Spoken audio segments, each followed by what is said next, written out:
Coba bayangkan, kalian tiba-tiba terbangun dan menyadari kalau kalian gak lagi di dunia nyata, melainkan terjebak di game favorit kalian. Sialnya, situasi langsung kacau. Begitu melihat sekeliling, gerombolan goblin mengerikan sedang membantai para petani tak berdaya tepat di depannya. Warga desa berteriak menyuruhnya kabur menyelamatkan diri. Tapi tiba-tiba, sebuah layar sistem muncul dan menanyakan satu hal dengan sangat tenang. Kelas mana yang ingin dia pilih? Pertanyaan ini memaksa Alan untuk berpikir keras menentukan kelas karakter pertamanya. Saat orang lain memilih kelas petarung, Alan justru mengambil kelas pembuat barang. Di game aslinya, kelas ini dianggap sampah, sebab semua barang buatan mereka biasanya sangat lemah. Namun, Alan tahu di dunia baru ini, situasinya akan jauh berbeda. Berbekal ingatan masa lalunya, dia bisa memanipulasi sistem untuk menciptakan benda apapun asal dia paham struktur fisiknya. Karena di kehidupan lamanya Alan mendalami ilmu teknologi modern dan teknik mesin yang rumit, dia tak terbatas pada peralatan kuno. Dia mengulurkan tangan menyalurkan mana, lalu menciptakan sebuah senjata. Senapan serbu modern yang kekuatannya jauh melampaui batas karakter level 1.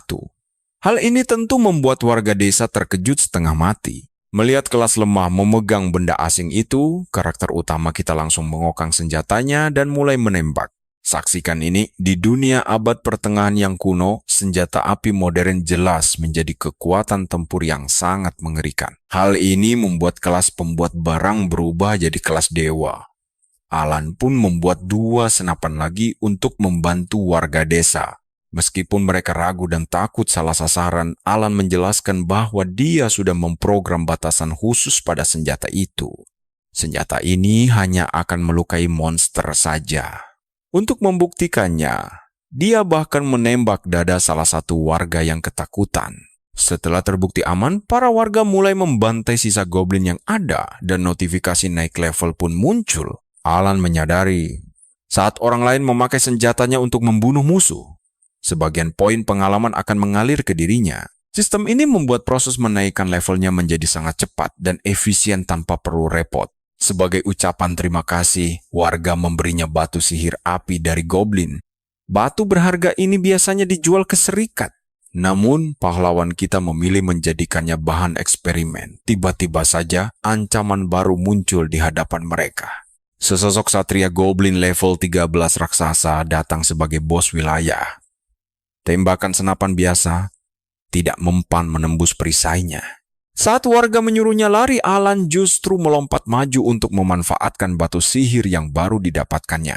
Dengan menyerap seluruh energi batu sihir tersebut, dia langsung menciptakan sebuah peluncur roket berdaya hancur sangat tinggi. Senjata penghancur massal ini memiliki daya ledak luar biasa. Dia membidik lalu melepaskan satu tembakan telak yang sangat dahsyat. Ledakan itu seketika melenyapkan sang bos tanpa sisa, membuat levelnya langsung melonjak drastis ke tingkat 4. Dia mencatat bahwa senjata batu sihir ini akan hancur setelah energinya habis, jadi dia harus pandai menghemat bahan. Kalian juga pasti melongo melihat karakter level rendah bisa mengalahkan bos sekuat itu dengan sekali serang seperti Alan. Meskipun Alan tetap bersikap rendah hati, dia kini menjadi satu-satunya orang yang mampu mengubah arah peperangan melawan Raja Iblis. Walau belum menyadari pengaruh besarnya, tekadnya kini jauh lebih membara untuk menghadapi apapun di masa depan. Di kehidupan barunya ini, dia sangat yakin bisa menjadi orang pertama yang mencapai puncak tertinggi dunia ini. Petualangan berlanjut saat Alan berada di ngarai berbatu dan harus berhadapan dengan monster golem batu raksasa. Meskipun dia sudah mencapai level 13, monster level 20 ini ternyata jauh lebih besar dari dugaannya. Dia mencoba menyerang menggunakan senapan serbu hitam standarnya, namun sayang hasilnya benar-benar di luar harapan. Karena tubuh golem terbuat dari batu keras, peluru biasa hanya mengikisnya sedikit sebelum pulih dengan sihir hijau. Walau sudah meningkatkan daya serang senjata ke 175, serangan fisik tetap tidak mempan sama sekali. Pertahanan kokoh dan kemampuan regenerasi cepat sang golem memaksanya untuk memikirkan cara baru agar bisa menang. Alan pun mulai bereksperimen dengan menambahkan slot modifikasi khusus pada bagian badan senapan serbunya. Dia memasang wadah logam untuk menyatukan batu sihir golem yang sebelumnya dia simpan ke dalam senjata barunya. Cara ini bertujuan menembus jirah alami monster. Aliran petir biru langsung menyelimuti senapan dan mengubah seluruh bentuknya. Senjata itu kini berubah warna menjadi abu-abu bermotif, menandakan proses penggabungan elemen sihir telah berhasil dilakukan. Modifikasi ini memberikan efek tembus pada peluru, sehingga tembakannya bisa mengabaikan pertahanan fisik golem seutuhnya.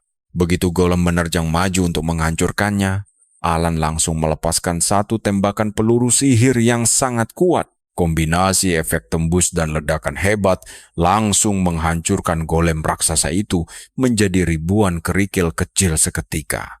Kemenangan mutlak ini menaikkan levelnya menjadi 14. Namun Alan menyadari adanya kelemahan dari sistem modifikasi ini. Bagaimana menurut kalian petualangan Alan sejauh ini? Ikuti terus kisah serunya bersama saya di video berikutnya ya. Kabar baik buat kita. Alan lega karena hanya perlu mengganti batu sihir habis pakai tanpa harus membuat ulang seluruh senjata apinya.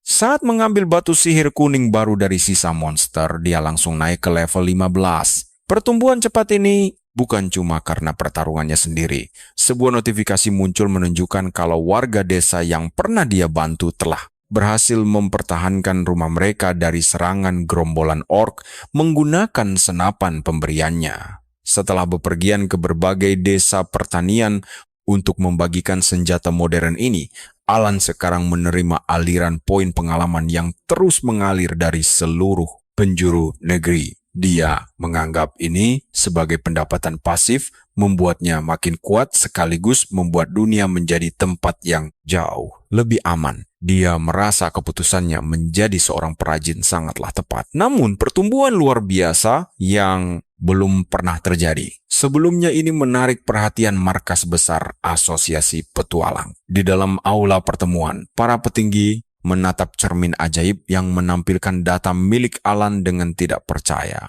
Mereka merasa tidak mungkin seorang pemula bisa melonjak dari level 4 ke 15 hanya dalam 4 hari.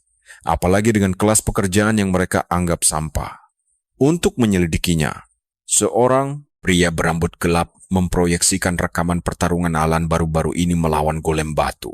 Para penonton pun dibuat terpaku melihat petualang level 15 menggunakan teknologi aneh untuk menghancurkan monster pertahanan tinggi dengan mudah. Mereka menyimpulkan bahwa meskipun levelnya rendah, daya tembak aslinya setara dengan prajurit level 50. Seorang pria berkacamata yang tampak tegas mengamati rekaman itu dengan ketertarikan yang licik, menduga bahwa Alan mungkin merupakan wadah khusus yang selama ini dicari oleh asosiasi. Tanpa sadar sedang diawasi, kalian harus lihat bagaimana protagonis kita pergi ke gurun untuk menguji batas kemampuannya melawan bos cacing pasir level 27. Dia berpikir meski makhluk itu memiliki darah tebal, pertahanannya yang rendah membuatnya jadi sasaran empuk untuk menguji efek tumpukan modifikasi. Dia membuat pistol baru dengan kekuatan serangan dasar yang besar dan menambahkan opsi yang makin meningkatkan kekuatannya. Untuk memastikan keamanannya, dia juga memasang efek pembeku menggunakan batu sihir. Saat cacing itu menyerang, Alan melepaskan rentetan peluru yang seketika membungkus monster raksasa itu dalam pilar es. Monster es itu kemudian hancur berkeping-keping, membuktikan kepada Alan bahwa kelas tingkat dewa miliknya bahkan bisa mengalahkan bos monster dalam sekali tembak hanya dengan pistol biasa. Saat matahari terbenam, pahlawan kita pergi ke kota terdekat untuk menukar tumpukan batu sihirnya menjadi uang. Dia mendekati meja resepsionis asosiasi dan menyodorkan segunung permata berwarna-warni yang membuat sang resepsionis kehilangan kata-kata. Begitu dia memperkenalkan dirinya sebagai Alan, sikap wanita itu langsung berubah drastis. Dia panik dan langsung kabur, meninggalkan Alan yang kebingungan. Coba bayangkan, tiba-tiba ruangan itu langsung dikepung oleh penjaga berbaju besi, berat berwarna perak dan biru. Penjaga berbaju zirah perak memberitahunya bahwa dia dicurigai dan harus segera dibawa ke markas besar sekarang juga. Sebelum Alan sempat memahami situasi atau membela diri, rantai sihir berwarna biru langsung melilit tubuhnya, menahan sang perajin yang kuat itu. Di dalam ruang pertemuan mewah, Di markas besar Asosiasi Petualang, beberapa petinggi duduk melingkari meja besar, sementara Alan berdiri di tengah dengan tubuh terikat rantai sihir. Ketua asosiasi kemudian memerintahkan para penjaga untuk membebaskannya, membuat ikatan sihir itu hancur lalu menghilang. Begitu sihirnya lenyap, sang ketua memastikan identitas pemuda itu dan meminta maaf atas penyambutan yang kasar tadi. Dia menjelaskan bahwa rasa ingin tahunya tergelitik karena melihat betapa cepatnya anak itu naik level, sehingga pertemuan langsung ini sangat diperlukan. Alan tampak sama sekali tidak terganggu oleh penangkapan dan dengan santai mengusap pergelangan tangannya sambil bertanya apa sebenarnya kemauan pihak asosiasi darinya. Anggota dewan yang kesal tiba-tiba menggebrak meja dan menuntut untuk mengetahui detail teknis dari senjata aneh yang dikenal sebagai pistol itu. Alan dengan tenang menolak menjelaskan, menyebutkan bahwa teknologi tersebut berada jauh di luar pemahaman orang-orang di dunia ini. Jawaban ini memicu komentar merendahkan dari anggota dewan lain yang menganggap kalau seorang perajin biasa hanya melebih-lebihkan nilai senjata itu. Menyadari ini sebagai provokasi murahan demi mendapatkan informasi, pahlawan kita memutuskan untuk memberikan contoh nyata saja. Dia mengaktifkan kemampuan berkreasi, memunculkan sebuah senapan serbu modern dalam pusaran energi biru. Saat senjata itu melayang ke atas meja, para anggota dewan melihat statusnya dan terkejut melihat kekuatan serangannya sebesar 50. Karena kekuatan ini meningkat sesuai level pengguna dan bisa menembak 30 kali beruntun, mereka sadar senjata itu memiliki daya hancur setara ksatria tingkat tinggi. Di tengah keterkejutan para pejabat, Alan berbalik untuk pergi, menyatakan bahwa dia sibuk mengejar batas level 9.999 dan tidak punya waktu luang. Sang ketua menghentikannya untuk bertanya, apakah tujuan utamanya adalah mengalahkan Raja Iblis? Alan mengaku bahwa dia memang berniat mengatasi ancaman itu, mengingat kehancuran besar yang disebabkan pasukan iblis di kota-kota manusia. Dia menyuruh mereka membuat janji, dan sebelum kita berpisah, ketua menyarankan agar dia bergabung dengan klan petualang. Kalian harus tahu, dia ditawari masuk grup elit peringkat A agar cepat naik level. Tapi ini memicu perdebatan sengit di antara anggota dewan lainnya yang saling berteriak dan berebut untuk merekrutnya ke kelompok mereka sendiri, organisasi pilihan mereka. Alan menenangkan kekacauan itu dengan menjelaskan bahwa dia tidak tertarik bergabung karena lebih suka bergerak bebas. Para pejabat yang terkejut akhirnya menerima penolakannya dan dia meninggalkan ruangan itu. Begitu dia pergi, ketua gilda memutuskan memanggil pandai besi terbaik di negeri ini untuk menganalisis senapan yang ditinggalkannya. Karena mereka tidak percaya perajin level 15 bisa membuat senjata secanggih itu. Adegan beralih ke pintu masuk penjara bawah tanah tambang, serigala tempat para petualang berkumpul. Alan menyadari bahwa di dunia ini pun, area luar, gerbang penjara bawah tanah selalu sangat ramai. Saat seorang perekrut kelompok mencoba mengundangnya, pria itu melihat level 15 miliknya dan kabur ketakutan, memperingatkan orang lain bahwa dia terlalu lemah untuk danyen level 25. Alan mengabaikan ejekan itu, karena tahu, melawan musuh 10 tingkat di atasnya adalah cara paling efisien untuk naik level dengan bonus perbedaan tingkat. Tiba-tiba, jeritan seorang wanita memecah keramaian. Seorang pendekar, pedang tingkat tinggi bernama Lukas, menyudutkan pendeta wanita bernama Emma dan memaksanya bergabung ke kelompoknya.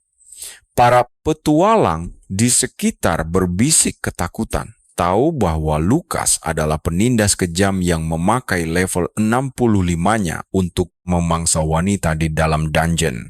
Saat Emma menolak, Lukas dan anak buahnya menjadi semakin agresif. Untuk menghentikan pelecehan itu, Alan langsung beraksi. Lihat bagaimana kemampuan kreasinya memunculkan tangan perunggu raksasa yang menghempaskan Lukas ke tanah. Pahlawan kita santai saja berjalan melewati gadis yang gemetar beralasan patung perunggu tadi cuma salah tembak saat uji kreasi jarak jauh. Ini membuat Lukas murka. Dia langsung bangkit dengan wajah merah padam dan mencabut pedang besar untuk membunuhnya. Namun setelah dia menyadari bahwa Alan ternyata hanya level 15, pendekar pedang itu memutuskan bahwa membunuh lawan selemah itu akan merusak reputasinya, lalu menyarungkan senjatanya kembali.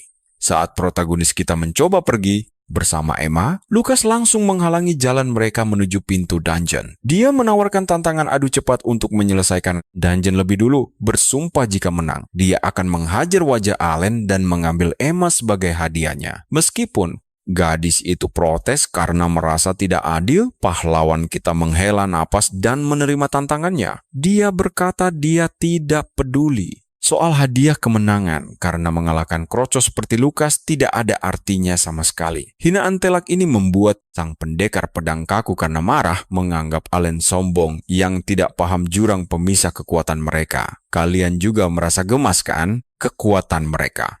Kemudian di pintu masuk dungeon tambang serigala, suasananya terasa amat tegang karena perbedaan level yang mencolok bagi Ellen. Emma menatap Ellen dengan cemas karena dia baru level 15, padahal level rekomendasi untuk gua ini adalah level 25. Pemuda kita tetap santai dan menjelaskan dia memang berencana berburu di sini sejak awal. Saat mereka berjalan ke portal biru, Lukas mengejek dan menyarankan pemain solo seperti Allen merekrut beberapa kroco untuk membantunya. Protagonis kita berhenti sejenak hanya untuk membalas dengan hinaan pedas, menyindir bahwa bagi seorang level 65, Lukas tampak tidak bisa berbuat apa-apa tanpa pengikutnya. Sindiran tajam ini membuat sang pendekar pedang murka setengah mati, sementara sang prajin muda melambaikan tangan mengabaikannya lalu lanjut berjalan ke pintu masuk.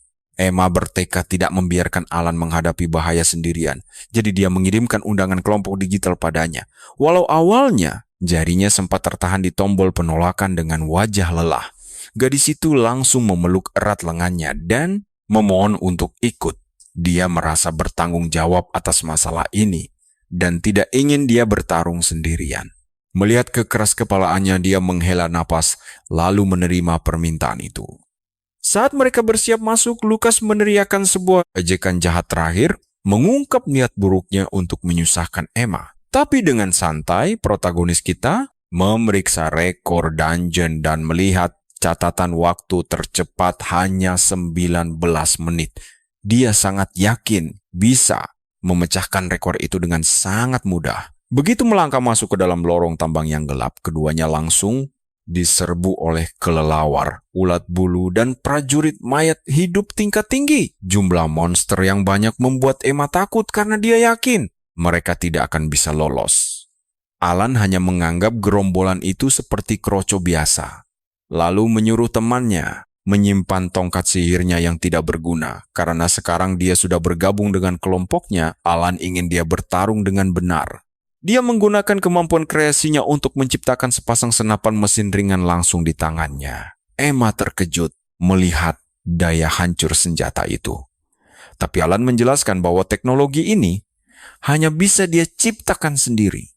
Dia mengajarinya cara sederhana menarik pelatuk senjata dan mulai membantai kawanan monster itu dengan senapannya sendiri. Saat Emma menembak, dia kewalahan akibat hentakan yang sengaja dirancang Alan.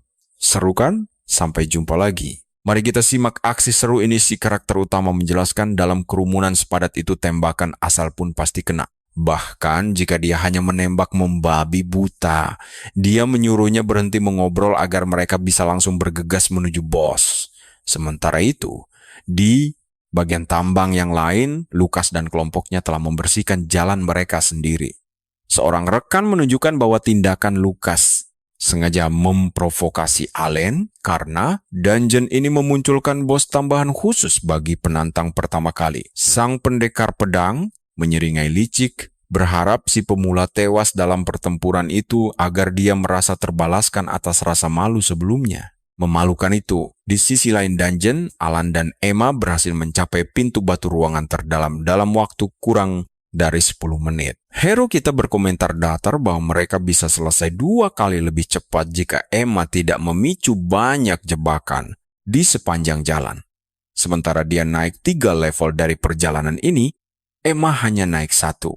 Membuat Alan menyadari bahwa pendapatan pasifnya dari para petani memberikan jauh lebih banyak pengalaman dibanding menjelajah dungeon biasa. Emma kini sangat tidak sabar menyelesaikan tantangan waktu ini dan mendesaknya maju. Saat pintu perlahan terbuka, 2 sosok raksasa muncul dari kabut ungu, bukan hanya satu. Mereka berhadapan dengan ratu dan raja werewolf sekaligus, pertempuran bos ganda khusus untuk para pemula, para penantang pertama. Para werewolf itu menerjang maju dengan kecepatan luar biasa, membuat Alan menyadari bahwa monster-monster ini adalah lawan terburuk untuk pengguna senjata api karena hindaran mereka yang tinggi. Dia memerintahkan Emma melakukan tembakan perlindungan demi mengulur waktu. Meski dia menembak dengan cepat, makhluk-makhluk itu bergerak bagai bayangan dan menghindari setiap tembakan. Musuh pun berpencar untuk mengepung mereka, memaksa hero kita membagi target. Dia menghadapi sang raja dan menyerahkan sang ratu kepada Emma. Meski gadis itu memprotes panik bahwa dia tidak bisa menembak target yang bergerak, Ratu Werewolf melompat ke udara dengan kuku tajam mengarah ke pendeta yang ketakutan. Tapi kalian harus lihat ini karena inilah momen yang sudah Alan antisipasi. Dia tetap tenang dan mengepalkan tangan saat energi pixel berkumpul, memungkinkannya mengaktifkan kemampuan crafting dari jarak jauh. Dalam sekejap, rahang energi sihir langsung mengunci erat kaki sang raja dan Ratu Werewolf. Jebakan kejutan ini menggigit sangat dalam ke daging mereka hingga darah muncrat saat monster-monster itu terhempas keras ke atas tanah. Emma menyaksikan dengan tubuh gemetar karena terkejut melihat monster mengerikan itu telah terkunci sepenuhnya. Alan menatap kembali ke arah rekannya dengan pandangan yang tenang dan menjelaskan bahwa dia hanya membutuhkan bantuan Emma untuk mengulur waktu beberapa detik saja. Sang pendeta menatap monster yang terikat itu dengan tidak percaya karena dia tidak tahu keterampilan Kraft bisa digunakan untuk mengendalikan massa seperti itu. Hero kita merasa puas dengan hasilnya karena ini membuktikan bahwa eksperimen jarak jauhnya crafting sebelumnya berhasil dilakukan. Dia mengalihkan perhatiannya kembali ke Raja Werewolf lalu mengeluarkan sebuah pistol hitam. Mengingat bahwa monster itu terikat dan tidak bisa menghindar. Coba pikirkan bos, ini jadi tidak lebih dari monster biasa. Dengan tatapan dingin, ia menarik pelatuk senjata dan mengakhiri hidup makhluk itu. Saat jasad sang bos hancur menjadi partikel ungu, karakter kita membungkuk untuk mengambil batu sihir ungu dari lantai. Emma berlari ke arahnya sambil dengan gembira melambaikan senapan mesin ringannya untuk melaporkan bahwa dia juga telah menghabisi sang ratu. Sebuah notifikasi tiba-tiba muncul mengumumkan bahwa mereka telah menyelesaikan tambang serigala hanya dalam 9 menit 48 detik. Karena ini rekor tercepat yang baru. Sang pendeta tampak sangat gembira. Alan mencatat waktunya dan diam-diam memutuskan untuk kembali memecahkan rekor ini sendirian nanti demi merebut posisi teratas. Setelah dungeon selesai, mereka berdua berjalan menuju portal keluar berwarna biru. Di luar dungeon, para penduduk desa sibuk berterima kasih kepada petualang lain atas bantuan mereka. Saat hero kita dan rekannya berjalan menembus kerumunan, sang pendeta bertanya tentang senapan mesin ringan yang dia pegang. Alan dengan santai mengatakan dia boleh terus menggunakannya. Kehadiran mereka memicu kehebohan di antara para petualang sekitar yang mengenali mereka dari perselisihan dengan Lukas sebelumnya. Mereka menganggap mustahil bagi keduanya untuk bisa menyelesaikan dungeon secepat itu. Lalu, dengan mengejek menduga, para pemula ini menyerah dan melarikan diri saat pembuli tidak melihat. Pemuda kita berhenti dan menoleh tajam untuk mengoreksi mereka, menyatakan dengan jelas bahwa mereka telah menyelesaikan dungeon tersebut. Pengakuan ini membuat para petualang lain tertawa terbahak-bahak karena mengira dia berbohong demi menjaga gengsi. Mereka bahkan menawarkan tidak akan memberitahu Lukas tentang kepengecutan mereka jika dia mau jujur. Alan tetap tenang dan menyuruh mereka memeriksa kristal rekor di belakang karena nama mereka seharusnya sudah berada di puncak. Para skeptis menganggap ini lelucon karena seorang crafter level 15 bahkan tidak memenuhi syarat level untuk area tersebut.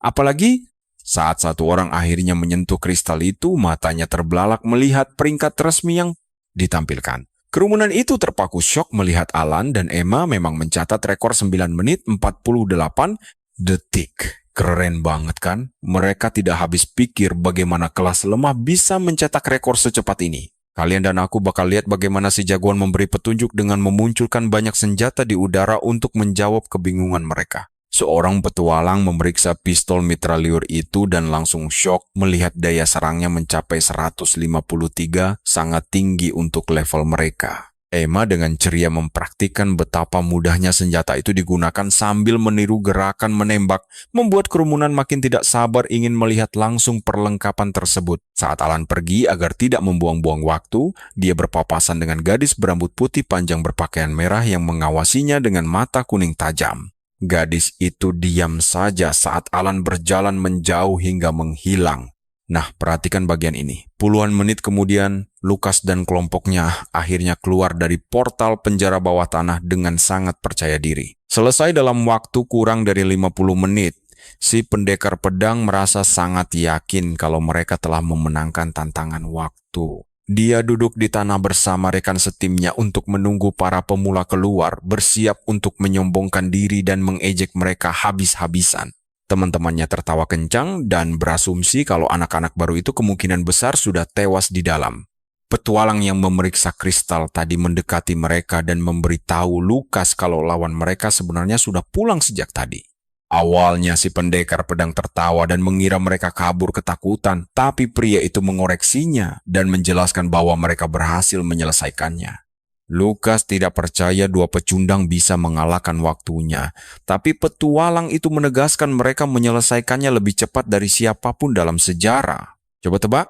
Setelah mendengar kabar ini, si perundung langsung menerjang kristal rekor. Saat dia melihat nama Alan dan Emma di samping catatan waktu 9 menit, wajahnya langsung pucat pasi dan berkeringat dingin. Sadar dirinya telah dikalahkan telak oleh orang yang dia remehkan, Lukas langsung berlutut dan berteriak dalam kemarahan yang luar biasa. Adegan beralih ke kantor gelap yang diterangi cahaya bulan tempat seorang pria duduk di meja kerjanya.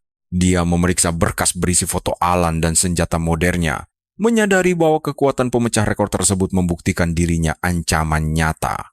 Pria itu memanggil seorang pembunuh bertopeng ke dalam ruangan untuk membahas sebuah misi. Dia menggeser map dokumen dan sekantong koin emas berat di atas meja, memperjelas bahwa si perajin muda kini telah menjadi target utama. Khawatir akan pembalasan dendam dari Lukas, Emma memutuskan memindahkan markasnya demi keamanan. Berdiri di halaman berpagar, dia membungkuk dalam-dalam untuk berterima kasih atas perlindungan Alan. Saat Alan menawarkan diri untuk mengusir sendiri perundung itu, Emma menolak dengan tekad bulat, menegaskan bahwa sebagai petualang, dia harus mandiri dan berdiri di kaki sendiri.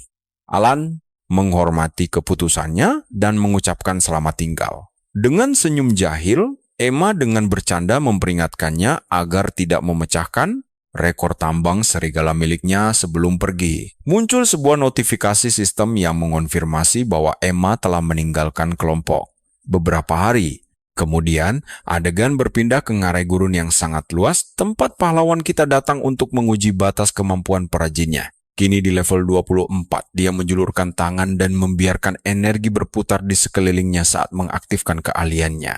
Dia berpikir bahwa efisiensinya di masa depan sangat bergantung pada keberhasilan eksperimen ini. Kilatan petir biru menyambar tanah dan sebuah tank militer modern tiba-tiba terwujud di hadapannya. Setelah memastikan bagian luarnya sempurna tanpa cacat, Alan memanjat masuk ke dalam kokpit yang gelap.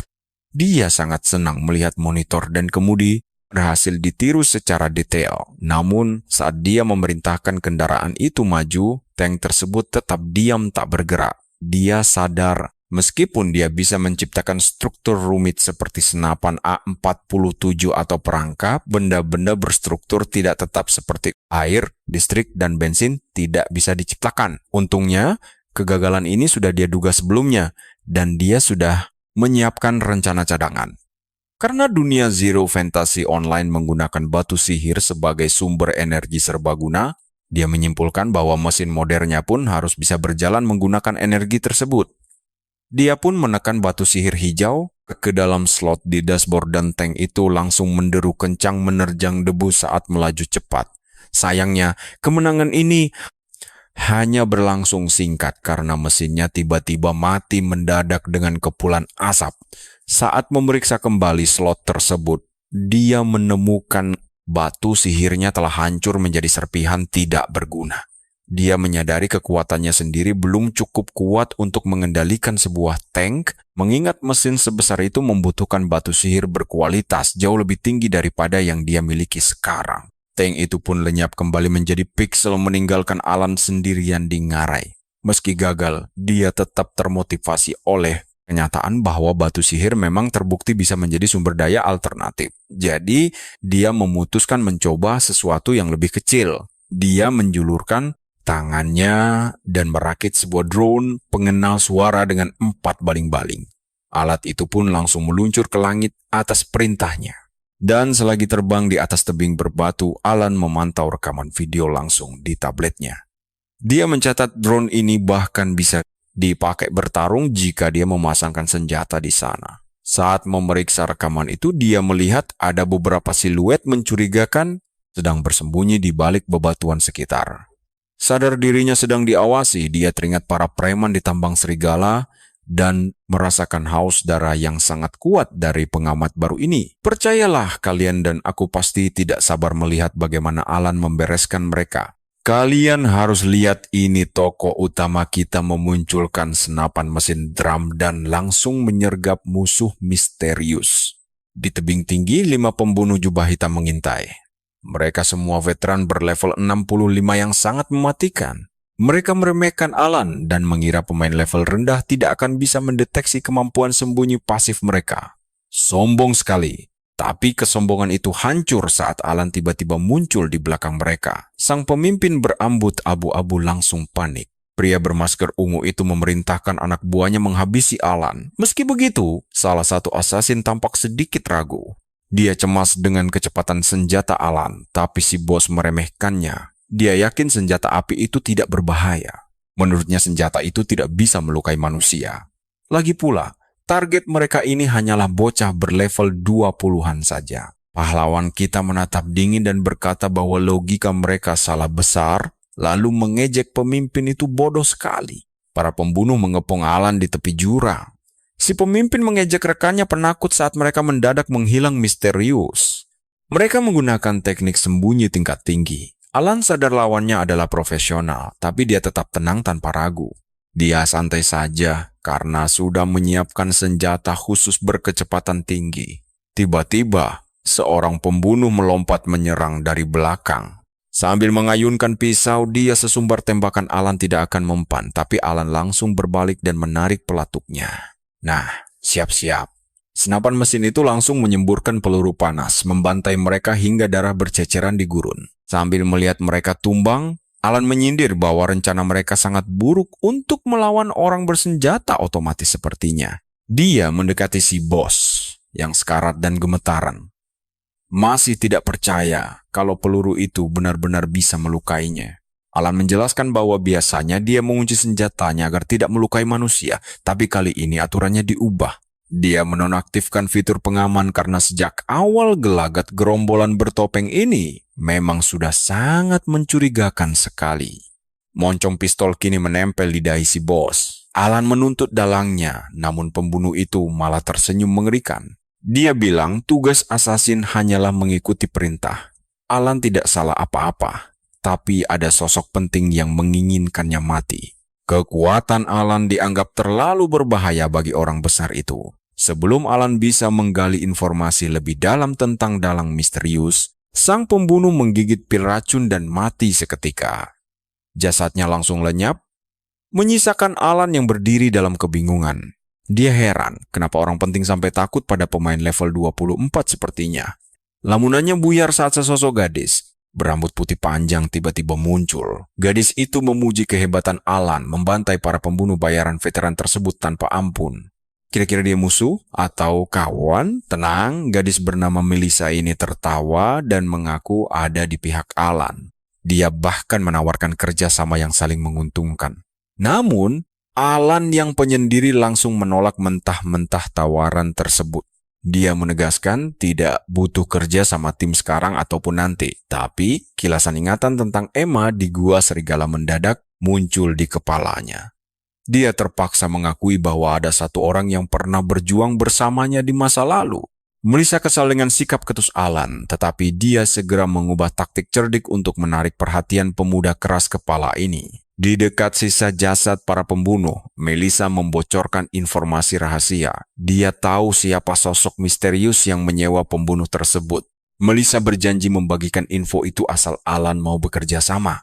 Kabar ini seketika membuat Alan berbalik dengan tatapan serius. Sebelum memberi jawaban, Melissa ingin memastikan apakah Alan adalah petualang legendaris yang memecahkan rekor tercepat di Gua Serigala. Alan menganggap pertanyaan itu tidak penting dan menyuruhnya melihat statusnya sendiri. Namun info statusnya ternyata sedang disembunyikan. Dia baru sadar kemungkinan tidak sengaja mematikan fitur publik karena merasa risih dengan popularitasnya yang semakin melonjak tajam. Dengan cepat, Alan mengubah pengaturannya kembali agar data pribadinya bisa dibaca oleh gadis berambut putih di depannya.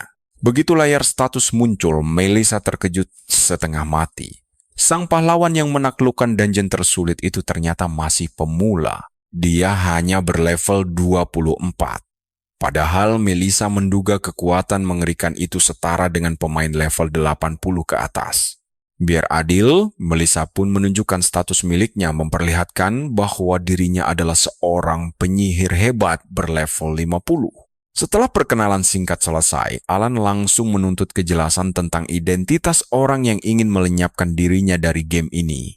Melissa setuju, tapi tentu saja ada syaratnya. Dia langsung menunjuk ke atas langit untuk memberitahu bayaran kerjasamanya. Jauh di atas awan, melayanglah kastel kristal megah yang merupakan dungeon tingkat atas bersyarat minimal level 50. Tempat itu sangat mematikan karena dipenuhi monster acak dan bos kuat, membuat persiapan bertarung menjadi mustahil diprediksi sebelumnya. Banyaknya jebakan berbahaya yang sanggup membunuh veteran dalam sekejap membuat tingkat kesulitan kastel ini berada di level ekstrem. Di dasar terdalam dungeon tersebut bersemayam naga kristal legendaris yang memiliki kekuatan di luar batas nalar kita semua.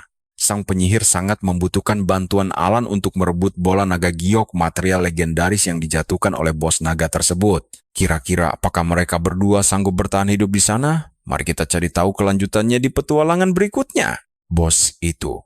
Saat dia ragu pemain level 24 bisa selamat, kalian dan saya akan melihat hero kita langsung setuju tanpa ragu sama sekali. Keputusan instan ini mengejutkan Melissa, yang heran apa dia mengabaikan semua peringatan bahaya di syarat level tersebut. Alan santai saja mengabaikannya, merasa dia jauh lebih tahu tentang dungeon itu dibanding Melissa. Dalam hati, Alan ingat kalau dia sudah menamatkan kastil ini berulang kali pada kehidupan masa lalunya. Dia memutuskan ikut saja demi menyingkirkan siapapun yang mengincarnya agar bisa segera kembali menaikkan level tanpa gangguan. Saat bersiap pergi, Melissa menahannya untuk menjelaskan masalah logistik yang sangat besar. Karena kastil tersebut berada di ketinggian ekstrem, para petualang biasanya harus mengajukan surat izin pemerintah untuk bisa melakukan ritual teleportasi. Alan sadar ini sama saja seperti bicara dengan NPC teleportasi di game aslinya. Sayangnya, ritual itu punya batas level ketat, jadi pemain di bawah level 40 tidak bisa ikut. Karena Alan baru level 24, Melissa pikir mereka buntu. Dia juga merasa tim berdua saja tidak cukup. Mereka butuh tank murni untuk bertahan dan seorang healer untuk buff. Sebagai penyihir area yang fokus pada serangan luas, dia tidak bisa memberi damage target tunggal yang cukup untuk mengalahkan bos. Dia menyarankan waktu 3 bulan untuk grinding level Alan ke 40, tapi dia menolak. Nah, perhatikan ini. Impian gila dia adalah menjadi orang pertama di dunia yang mencapai level 999. Jadi aturan sepele seperti batas level tidak akan menghentikannya. Melissa menganggap ini mustahil, tetapi sang perajin muda mulai menganalisis mekanisme dunia tersebut. Dia langsung berpikir, meski kastil itu terlalu tinggi untuk sihir terbang biasa, pasti ada cara fisik untuk mencapainya tanpa ritual. Dia mengaktifkan kemampuan craft miliknya, lalu membuat drone kecil 4 baling yang ditenagai oleh batu sihir biru. Melissa menonton dengan bingung saat mesin itu menyala dan mematuhi perintahnya. Drone tersebut terbang menembus awan dan berhasil mencapai tembok luar kastil, membuktikan tidak adanya penghalang sihir yang menutup jalur fisik. Melissa sangat bersemangat, lalu menyarankan mereka untuk membuat versi raksasa demi membawa seluruh anggota kelompok petualang. Namun Alan menolaknya, menjelaskan bahwa drone yang lebih besar akan sangat boros bahan bakar dan rawan jatuh. Bahkan dia mengejutkannya lagi dengan menyatakan bahwa mereka tidak butuh anggota tambahan dan dia bisa menyelesaikannya sendiri. Untuk mengatasi masalah transportasi tersebut, dia mengungkapkan tidak akan memakai batu sihir sebagai sumber energi utama mereka. Sebagai gantinya, dia punya ide sumber energi lain yang gila. Kalian pasti heran melihat reaksi kebingungan penyihir ini. Alan ingin dia memahami rencananya dengan sangat jelas, jadi dia memperjelas bahwa sumber energi perjalanan mereka adalah Melissa sendiri. Tentu saja dia sangat terkejut mendengar itu, tapi Alan langsung mengingatkannya kembali bahwa seorang penyihir mampu mengendalikan elemen api dan angin. Dia berniat memakai keahlian itu sebagai bahan bakar. Dia pun mengaktifkan kemampuan craft miliknya, memicu partikel digital biru, untuk menciptakan sebuah keranjang anyaman besar dan tumpukan kain. Tumpukan kain putih itu lalu membentuk balon udara. Untuk memulai perjalanan mereka, dia langsung meminta Melissa masuk ke dalam keranjang tersebut dan memakai sihir angin untuk mengembangkan kainnya. Dia langsung memusatkan segenap kekuatannya. Pusaran sihir angin hijau melesat ke atas berhasil mengembangkan balon. Alan lalu menjelaskan bahwa mereka harus memanaskan udaranya. Dia menyarankan Melissa memakai mantra tangan api karena paling hemat konsumsi mana. Setelah tangannya diselimuti oleh kobaran api berwarna oranye, udara memanas dan keranjang mendadak terangkat dari tanah. Hal ini langsung membuat sosok Melissa ketakutan setengah mati. Tapi Alan menjelaskan dengan tenang kalau mereka bisa melayang karena perbedaan kepadatan udara. Dia juga memperingatkan agar api tetap menyala hingga mereka tiba. Karena udara yang mendingin bisa membuat mereka jatuh.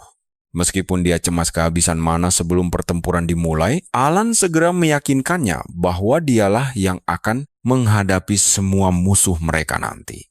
Kejeniusan yang ditunjukkan oleh Alan ini membuat Melissa mulai menatap dirinya dengan penuh rasa penasaran. Meski levelnya rendah, dia mulai percaya bahwa mereka bisa menaklukkan dungeon tingkat tinggi ini secara bersama.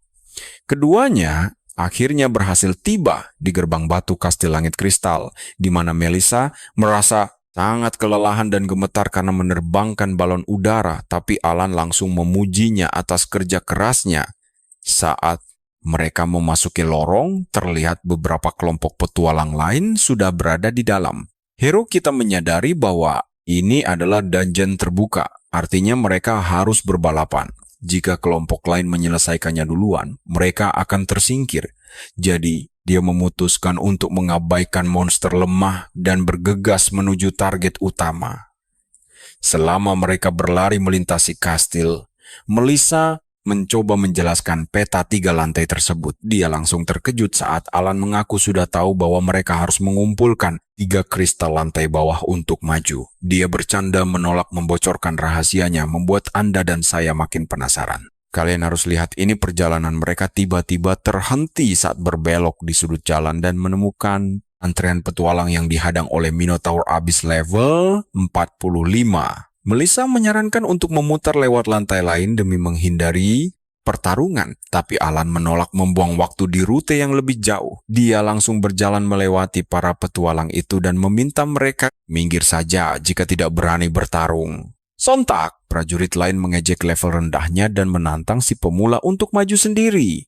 Saat Melissa panik setengah mati dan memperingatkan bahwa mana miliknya belum pulih untuk membantu bertarung, pahlawan kita tetap santai saja. Dia justru mengeluarkan batu sihir yang didapat dari cacing pasir raksasa, lalu mengaktifkan kemampuan crafting andalannya. Sebuah peluncur roket muncul di tangannya, memiliki daya hancur luar biasa, hingga lebih dari 30.000 poin. Saat Minotaur itu mengaum kencang, perhatikan baik-baik, Alan menarik pelatuk senjata barunya dengan sangat dingin, ledakan besar.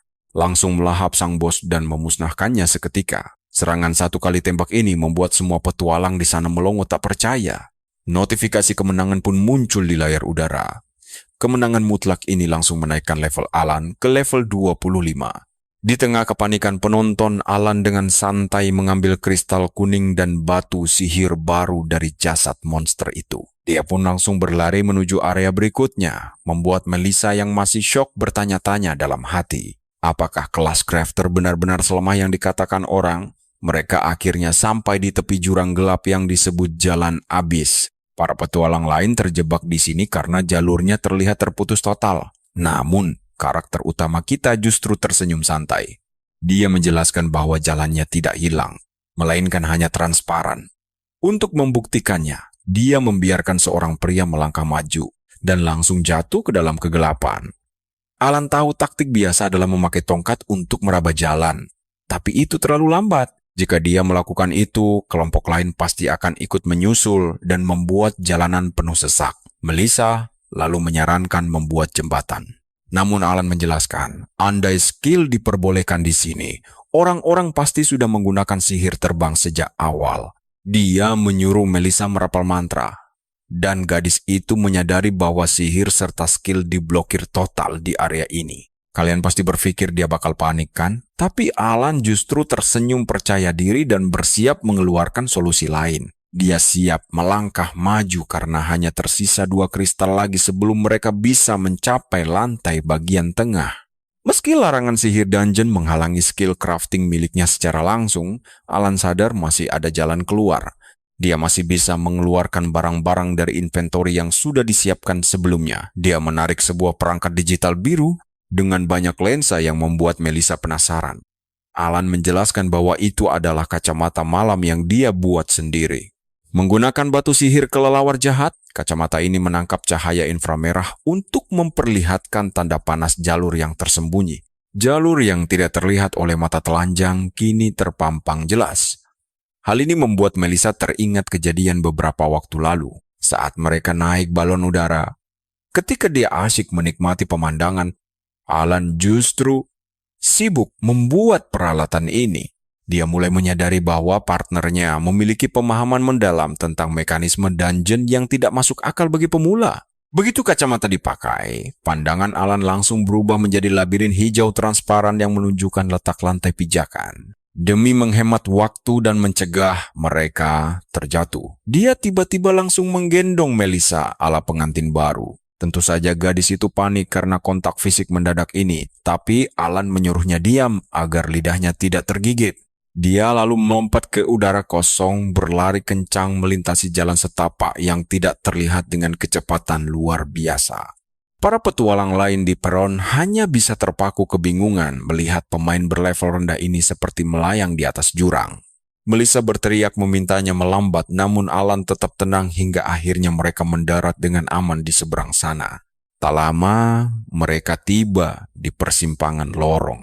Karakter utama kita menjelaskan bahwa meski kedua jalan menuju tujuan yang sama, lebih baik mereka tetap bersama demi keamanan Melissa. Dia mengaku, jika gadis itu tewas, dia kehilangan sumber informasi berharga, terutama tentang para pembunuh bayaran yang mengincarnya sekarang. Alasan realistis ini membuat mereka bergerak ke arah jalan penghukuman.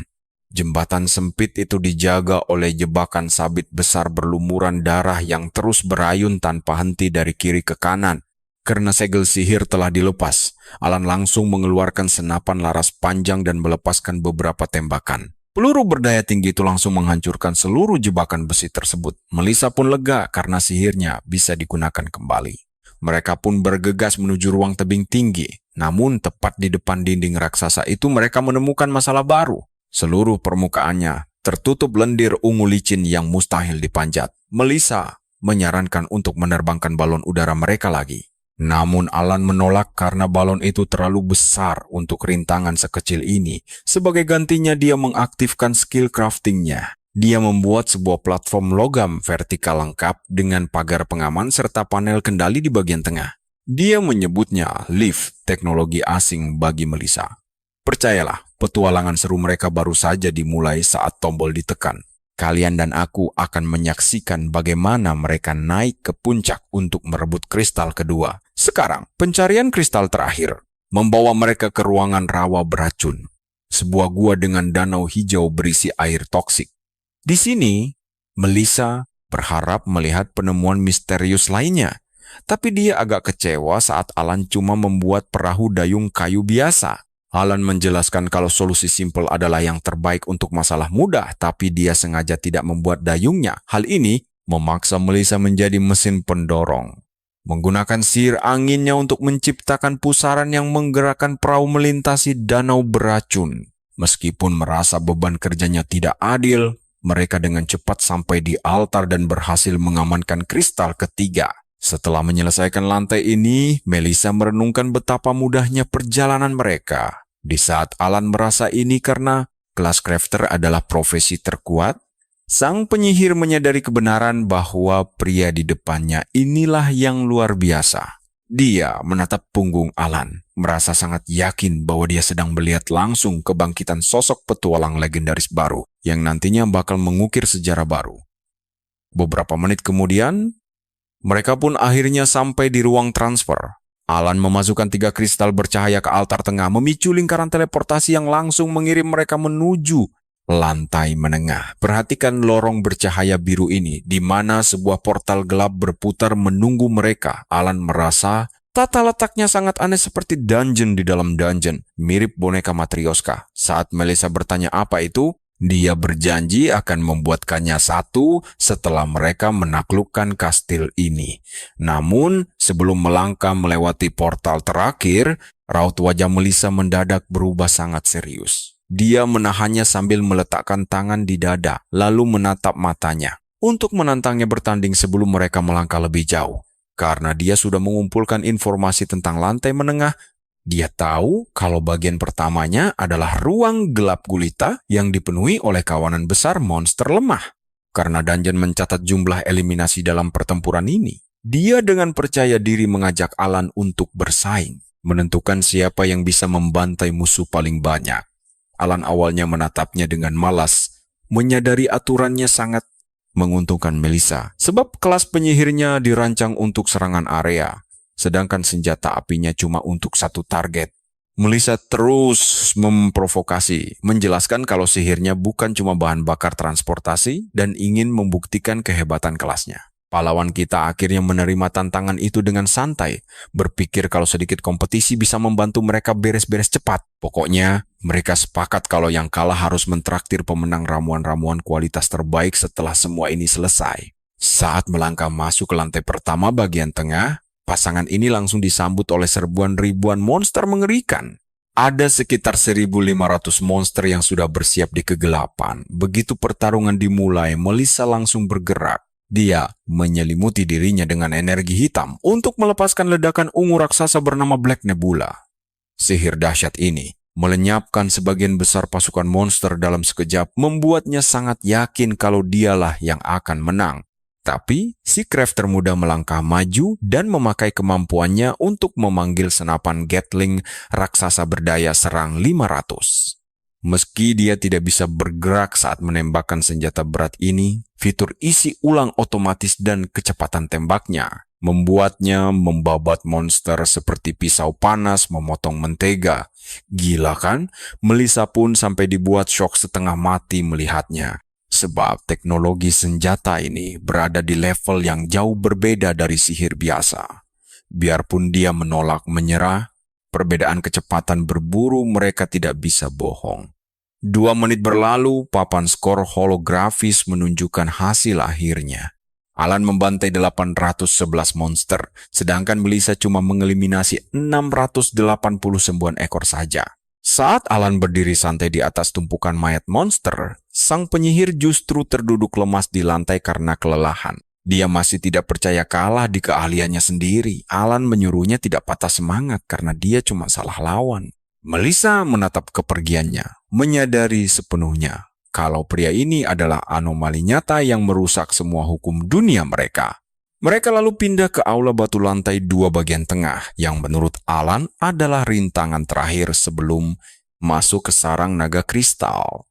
Melissa berkomentar betapa mudahnya dungeon ini bersamanya, padahal tingkat kesulitannya sangat ekstrem. Namun percakapan mereka terhenti ketika cahaya terang meledak di ujung lorong. Sesosok ogre kristal raksasa yang menunggangi mantikor kristal muncul menghadang.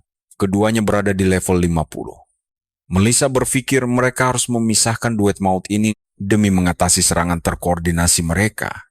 Tapi Alan punya solusi yang jauh lebih praktis. Dia merakit sebuah peluncur roket hitam yang keren. Meskipun Melissa menyadari daya serangnya yang cuma 16.000 itu lebih rendah dari senjata sebelumnya. Alan menjelaskan kalau ini adalah rakitan standar, bukan versi peningkatan batu sihir yang bisa hancur sekali. Tembak.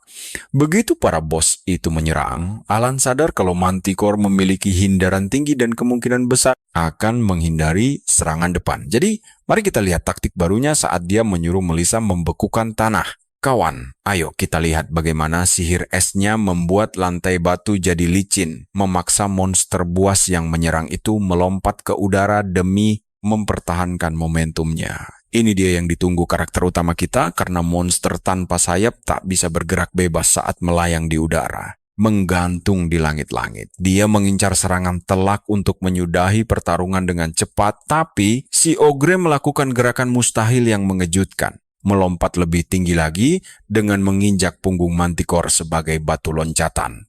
Roket itu pun langsung melenyapkan Manticore dalam ledakan besar. Hancur berkeping-keping, namun si ogre sama sekali tidak terluka dan mulai turun dari langit-langit sambil mengayunkan gada besarnya. Karakter utama kita benar-benar lengah oleh pola gerakan aneh yang seharusnya tidak ada dalam logika permainan ini. Saat bayangan ogre mulai menutupinya, Melissa panik karena tahu Ellen baru level 25 dan tidak memakai zirah pelindung. Dia tahu satu hantaman dari bos level 50 akan langsung membunuhnya. Demi menyelamatkannya, gadis itu berlari kencang tanpa memedulikan keselamatannya sendiri. Dia berharap bisa menerima hantaman itu sebagai gantinya. Namun dengan ngeri, dia sadar bahwa dia tidak akan bisa sampai tepat waktu. Melissa mengulurkan tangan sambil berteriak histeris memanggil nama Alan ketika si ogre kristal meluncur turun membawa gada raksasanya. Monster itu mengerahkan seluruh tenaga dalam satu serangan mematikan untuk mengakhiri pertempuran. Namun, meski bahaya besar sudah di depan mata, cowok kita tetap tenang di posisinya dan mengarahkan pistol langsung ke atas, tepat ke arah monster itu. Dia tampak sangat tenang dan penuh perhitungan. Meski ogre tadi menggunakan Manticore sebagai batu loncatan di luar dugaan demi menghindari tembakan pertamanya, situasi ini ternyata masih dalam prediksinya. Tiba-tiba, sebuah ledakan dahsyat mengguncang seluruh area tersebut, disusul notifikasi digital yang menunjukkan senjatanya sedang diisi ulang. Alan berdiri penuh percaya diri karena dia sudah memperhitungkan waktu tepat ini ke dalam rencananya. Ledakan api raksasa kedua pun meletus, memaksa Melissa melindungi matanya dari silaunya ledakan hebat itu. Saat asap mulai menipis, sebuah lencana muncul memastikan Alan berhasil naik ke level 26. Dia mengembuskan napas lega karena semua berjalan sesuai rencananya. Melissa pun menatapnya dengan mata terbelalak, tak percaya dia bisa menembak lagi padahal pelurunya sempat dikira sudah habis total. Alan menjelaskan bahwa peluncur roketnya punya fitur isi ulang, otomatis yang aktif begitu amunisi menyentuh angka 0. Dia juga mengaku kalau situasi tadi sebenarnya sangat berbahaya. Jika proses isi ulang terlambat sedetik saja, dia pasti sudah mati. Meskipun Melissa merasa keheranan melihatnya begitu santai setelah nyaris tewas, si perajin muda ini dengan tenang menjelaskan bahwa dia sudah memperhitungkan tembakan kedua tersebut bahkan sebelum pertarungan yang sengit ini dimulai. Setelah memungut batu sihir ungu dari sisa monster, dia mengarahkan pandangannya ke tujuan akhir mereka, naga kristal. Melissa memperhatikannya, merenung bahwa dia telah melihat banyak petualang tangguh, namun belum pernah ada yang memiliki kepercayaan dirian setinggi itu. Perhatikan baik-baik, kekuatan unik inilah alasan para penguasa mengincar nyawanya. Mereka akhirnya tiba di lantai atas kastil, berdiri tepat di depan sebuah pintu emas raksasa yang sangat megah. Saat Melissa bersiap menghadapi pertempuran terakhir di balik gerbang itu, Alan menahannya dan memberitahu bahwa pintu itu cuma pajangan. Dia menjelaskan bahwa Lantai ini memakai sistem portal seperti lantai tengah. Dan berhubung portal tersebut tidak kelihatan, artinya ada orang lain yang sudah masuk untuk menantang bos. Kabar ini tentu saja membuat Melissa cemas setengah mati karena khawatir mereka harus mengulang dari awal jika kelompok lain menyelesaikan ruang bawah tanah ini duluan. Pahlawan kita menenangkannya agar tidak panik, lalu mengajak duduk santai menyusun rencana sembari menunggu. Dia memperingatkan bahwa naga kristal adalah monster kelas epik, tingkatannya jauh di atas bos biasa. Makhluk seperti ini punya sifat unik, dan untuk naga satu ini, ia memiliki batas kerusakan yang menolak semua serangan yang melebihi batas tertentu.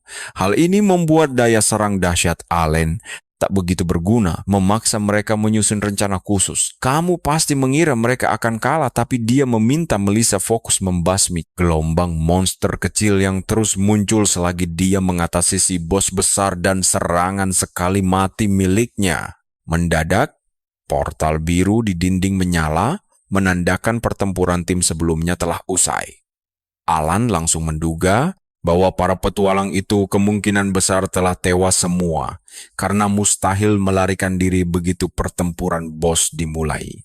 Walau Melissa merasa ngeri membayangkan harus melawan musuh yang baru saja melumat habis tim berbakat jagoan kita, meyakinkannya bahwa mereka pasti menang jika mengikuti taktik. Saat melangkah masuk ke dalam portal bersama, dia mengingatkan dirinya sendiri bahwa dia tidak boleh mati sebelum sukses menjadi orang pertama yang mencapai batas level tertinggi. Mereka tiba di arena luas mirip Koloseum yang dipenuhi jasad para petualang malang.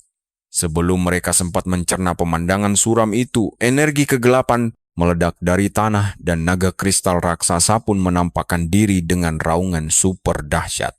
Ketika monster berkulit biru mengepung mereka, Alan meminta Melissa untuk tetap tenang menghadapi tekanan ini.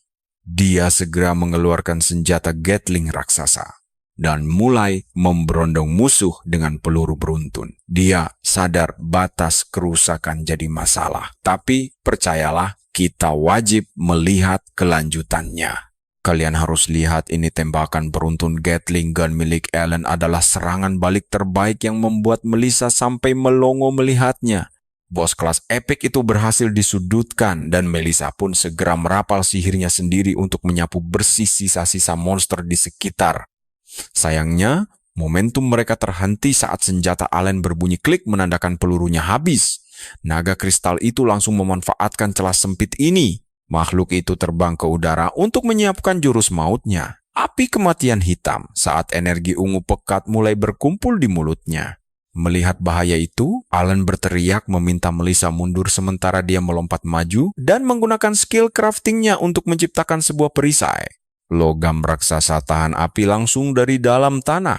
Bersembunyi di balik tameng itu, Alan menjelaskan taktik bertahan mereka. Mereka berdua bisa selamat dari serangan maut itu asalkan tidak terkena semburan apinya secara langsung selagi dia mengisi peluru.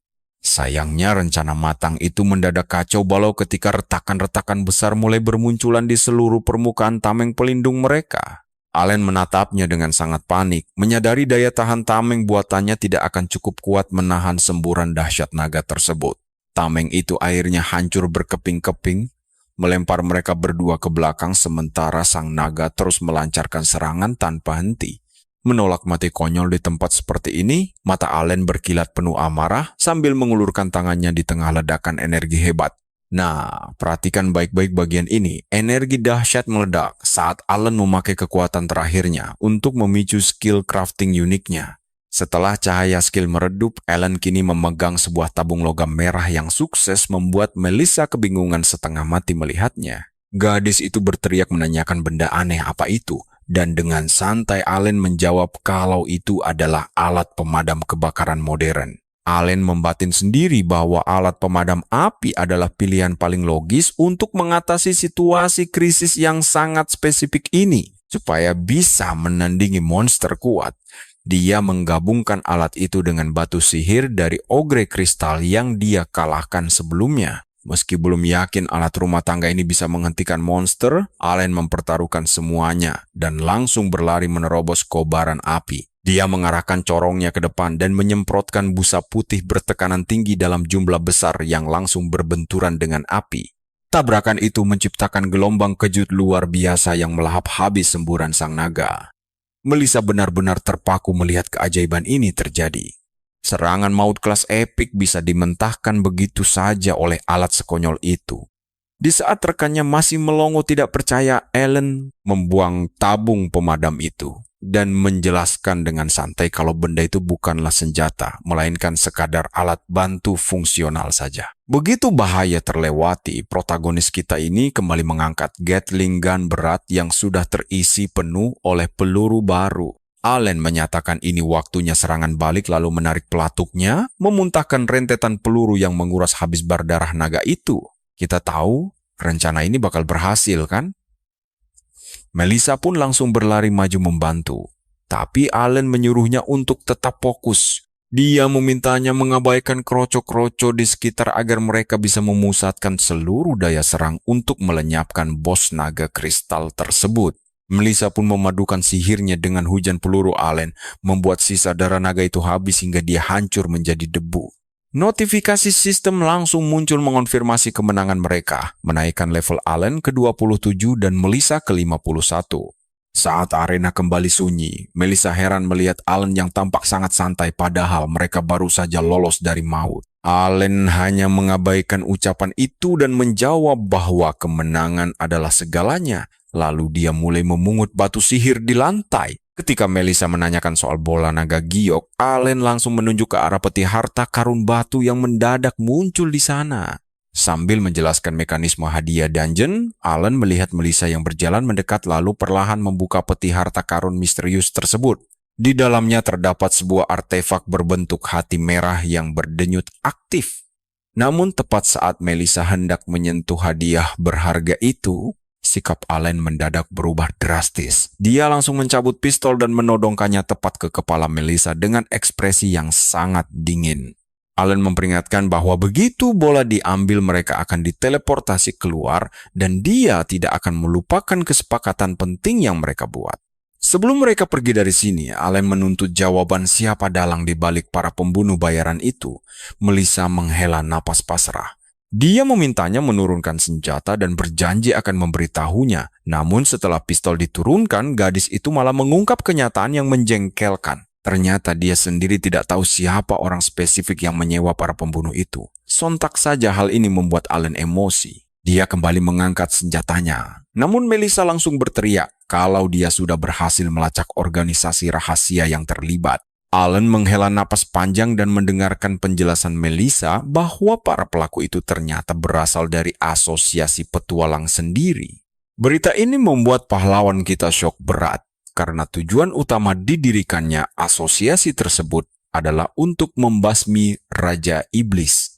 Melissa menjelaskan bahwa kekuatan Allen yang terlalu besar untuk levelnya dianggap sebagai ancaman nyata bagi stabilitas posisi mereka. Jika Raja Iblis dikalahkan, dunia akan damai dan asosiasi petualang lambat laun pasti akan dibubarkan secara paksa. Karena itulah petinggi serikat melenyapkan petualang bertalenta demi mengamankan pekerjaan mereka. Hal ini cocok dengan ucapan si pembunuh gurun.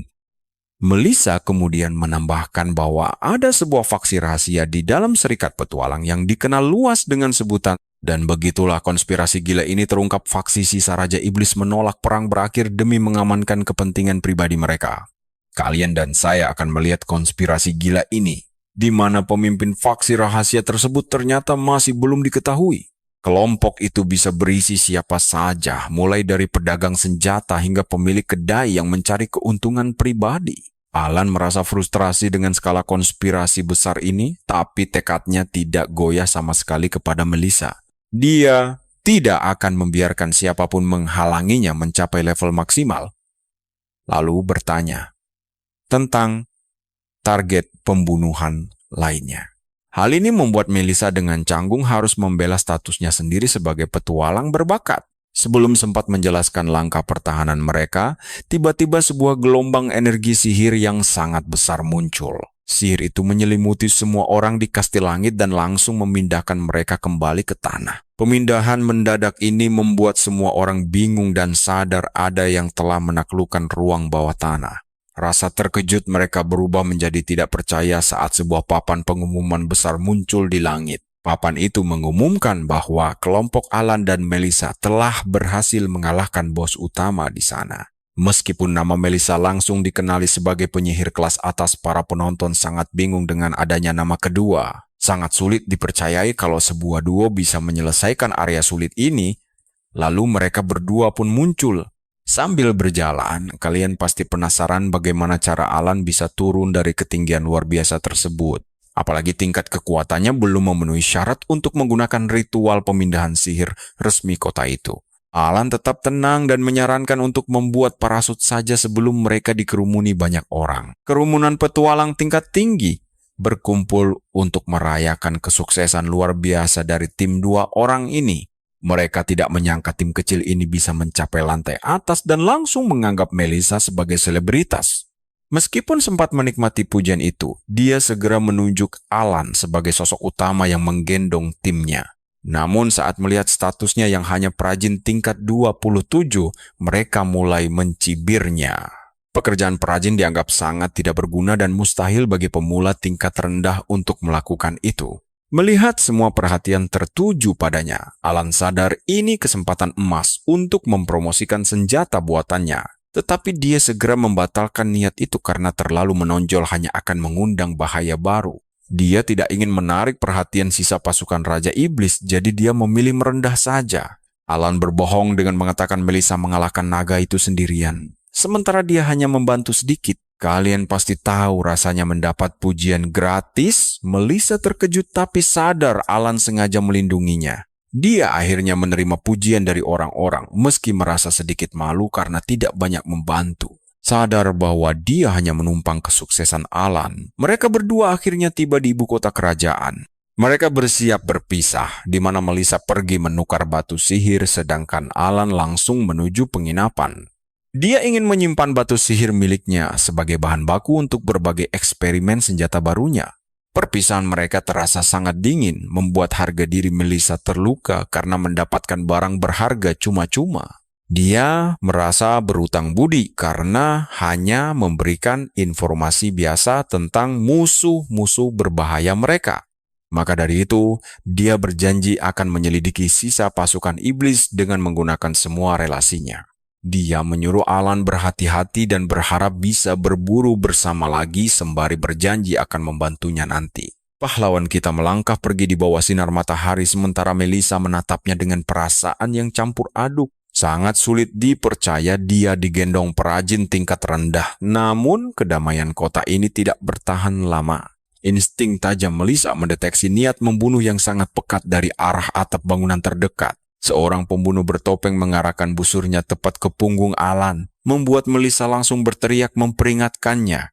Berkat refleks luar biasa yang sudah terlatih sejak lama, Alan berhasil menghindari serangan mendadak itu. Sang pembunuh terkejut dengan kelincahan Alan dan langsung melarikan diri sebelum sempat dikejar oleh Melissa. Kejadian berbahaya ini membuktikan bahwa faksi rahasia persekutuan sudah mulai nekat bertindak secara terang-terangan. Alan menyadari bahwa dia tidak akan bisa berburu dengan tenang jika terus diganggu seperti ini. Dia pun mulai memikirkan kembali saran dari Melissa untuk mengatasi ancaman konstan tersebut. Meskipun menyewa pelindung terasa sangat mahal bagi Alan, dia tahu membutuhkan sebuah solusi jangka panjang. Dia berkata akan mengurus ini dengan caranya sendiri tanpa perlu bantuan berlebihan dari orang lain. Namun sekarang mereka resmi satu tim, mari ikuti terus kisah serunya. Yuk kita intip kisah Alan yang menyadari kalau di game lamanya dia adalah pemain solo yang menganggap teman sebagai beban, yang cuma bikin lambat. Tapi setelah bertualang bareng Emma dan Melissa, dia mulai sadar kalau punya sekutu ternyata nggak seburuk itu. Tapi dia langsung menepis pikiran itu karena fokus utamanya tetaplah para pembunuh. Pagi harinya, pencarian solusi membawa langkah kakinya ke sebuah gerbang megah di bawah spanduk merah dan emas. Walau lebih suka main solo, gangguan dari sisa-sisa Raja Iblis akhirnya memaksa dia mendatangi tempat ini. Tempat yang paling dia hindari yaitu asosiasi klan. Tapi tunggu, cerita bergeser kembali ke 1 hari yang lalu. Tepatnya setelah mereka berhasil mengalahkan naga kristal raksasa di dalam istana langit saat berdiri di lorong. Melissa mengingatkan kalau mereka butuh rencana darurat untuk menghadapi para pembunuh yang mengincar Alan. Dia menyarankan jalan tercepat agar Alan tetap aman adalah dengan bergabung ke dalam sebuah klan petualang. Walau dia paham betul apa itu klan, dia ragu bagaimana gerombolan pemain biasa bisa menghentikan para pembunuh profesional. Melissa menjelaskan dengan logika dunia hewan, di mana berkumpul bersama kelompok besar akan membuat predator enggan menyerang. Makanya, dia merekomendasikan klan besar tingkat tinggi karena klan raksasa biasanya punya koneksi orang dalam. Nah, perhatikan bagian ini. Alan langsung teringat para eksekutif guild yang sempat membahas klan pilihan mereka dulu. Karena bergabung dengan klan bisa menjamin keselamatannya sekaligus mengumpulkan informasi musuh, dia memutuskan setuju. Sekarang kita kembali ke masa kini, di mana Alan telah tiba di aula asosiasi klan yang sangat ramai. Sambil melihat-lihat berbagai stand pendaftaran, dia bingung bagaimana cara menemukan klan yang paling cocok dengannya. Namun kehadirannya langsung memicu perhatian, membuat orang-orang di sekitar mulai berbisik-bisik membicarakan reputasinya. Meski baru level 27, dia sudah sangat terkenal karena memecahkan rekor tambang serigala sebelumnya. Dia juga berhasil menaklukkan Kastil Langit bersama Melissa. Alan mengabaikan gosip itu dan fokus ke meja resepsionis. Dia mengamati bahwa tiap klan punya tipe tersendiri, seperti tipe penaklukan untuk menyelesaikan dungeon atau tipe pertahanan, sosial, penaklukan monster, dan pengumpulan. Ada juga tipe umum yang serba bisa. Walaupun tipe penaklukan sangat populer di sini, Alan sama sekali tidak peduli dengan selera orang lain. Langkahnya terhenti saat seorang pria berambut spiki bernama Max mendekat dan memperkenalkan dirinya langsung. Dia adalah pemimpin klan penakluk peringkat B bernama Gaziel yang meminta sang crafter muda bergabung bersama mereka. Sebelum sempat dijawab, seorang pria berambut pirang dari klan peringkat B bernama Tigers langsung memotong pembicaraan. Kalian pasti tahu kan kelanjutannya? Mereka langsung berdebat sengit demi memperebutkan si jenius serba bisa ini. Keributan ini memancing para perekrut lain untuk berdatangan dan saling sikut demi bisa mendekati sang jenius legendaris. Meski ada yang ragu karena levelnya yang rendah, yang lain yakin dia punya rahasia besar yang sangat kuat. Seorang wanita berambut merah bahkan merayunya, sementara yang lain pamer peringkat tinggi dan jumlah anggota klan mereka. Kerusuhan ini memaksa Alan mundur dan meminta semua orang tenang. Dia berterima kasih atas tawaran mereka semua, namun menegaskan hanya tertarik masuk klan pertahanan dengan peringkat A atau yang lebih tinggi dari itu. Syarat khusus ini mengejutkan semua orang karena klan pertahanan terkenal sangat ketat. Tentu saja Alan punya alasan logis. Kelompok pertahanan punya jalur langsung ke pejabat pemerintah dan bangsawan, menjadikannya sumber info yang sangat sempurna. Dia bisa menggali informasi tentang faksi bayangan. Ditambah lagi, dia berencana menggunakan kedok misi pertahanan untuk menyebarkan senjata modern ke berbagai kota demi mendapatkan poin pengalaman pasif. Dia memperingatkan para perekrut bahwa jika mereka tidak memenuhi syarat itu, dia tidak berminat bernegosiasi. Seketika, mayoritas perekrut langsung pergi, membuat Alan sedikit khawatir kalau dia terlalu banyak menuntut. Beruntung, seorang pria berbaju zirah pelat besi mendekat. Pria bernama Flynn itu mengaku sebagai pemimpin Holy Guardian, sebuah klan pertahanan yang berada di peringkat A. Alan sangat terkejut saat melihat level Flynn mencapai 378, angka yang langka di game. Flynn menatapnya tajam dan memperingatkan kalau disiplin mereka sangat ketat tanpa adanya perlakuan khusus sama sekali. Teringat saran Melissa untuk mencoba keanggotaan sementara demi menguji situasi dan menaikkan reputasinya, Alan akhirnya setuju. Flynn menyetujui hal itu dan langsung mengirimkan undangan resmi melalui antarmuka digital di depan mereka. Dan disinilah petualangan baru kita dimulai saat Alan resmi menekan tombol terima untuk bergabung. Flynn membawa anggota barunya menuju markas klan mereka yang berupa rumah mewah putih megah di ibu kota. Begitu berada di dalam ruang kerja yang tenang, sang ketua mulai menjelaskan aturan operasional klan tipe pertahanan ini. Kalian dan saya akan melihat bagaimana Alan harus menghadang pasukan Raja Iblis di berbagai pemukiman. Sayangnya, dia kecewa karena mereka hanya bekerja dalam kelompok berisi 3 orang dengan level yang sama. Hal ini membuatnya kesal, sebab terikat dengan pemain berlevel rendah akan sangat memperlambat perkembangannya menuju batas maksimal. Flynn menjelaskan bahwa tugas Allen sekarang hanya sebatas berpatroli di sekitar kota sampai levelnya berhasil naik. Kondisi ini membuat Allen serba salah. Patroli biasa tidak memberikan poin pengalaman dan berkeliaran di jalanan. Akan membuatnya menjadi sasaran empuk bagi para pembunuh yang mengincarnya kemarin. Dia sadar tidak bisa terus begini. Namun keluar begitu saja tidak akan menyelesaikan masalah faksi bayangan. Dia harus mencari jalan keluar lain. Dia menyimpulkan harus ikut misi pertahanan tingkat tinggi agar tetap aman dan bisa terus berkembang dengan cepat. Untuk mengatasi hal itu, Alan menatap mata Flynn dan mengajukan permintaan berani agar dibebaskan dari tugas patroli biasa. Saat Flynn bersikeras mengikuti aturan, sang perajin muda menantang master tingkat tinggi itu berduel demi membuktikan kekuatannya sendiri. Jika dia menang, dia harus diberikan pengecualian khusus. Flynn menatapnya dengan tenang sambil tersenyum geli mendengar tantangan itu. Meski kagum dengan semangat sang pemuda, dia tetap menolak karena tidak ada keuntungan apapun bagi dirinya sendiri. Dia menyarankan agar Alan mengikuti kegiatan klan biasa selama 1 minggu sebelum mereka membicarakan hal ini kembali nanti. Alan memejamkan mata tanda menyerah, menyadari debat lebih lanjut tidak ada gunanya. Dia pun akhirnya menyetujui persyaratan tersebut. Tapi dia ingat ini hanya keanggotaan percobaan, jadi dia siap pergi jika kesepakatan ini dirasa tidak cocok nantinya. Nah, disinilah keadaan mulai menarik bagi kita, karena pintu tiba-tiba diketuk dari luar dengan keras. Flynn memperkenalkan rekan kerja baru Alan, yaitu Naoki dan Hina, sepasang petarung tombak. Naoki berada di level 55.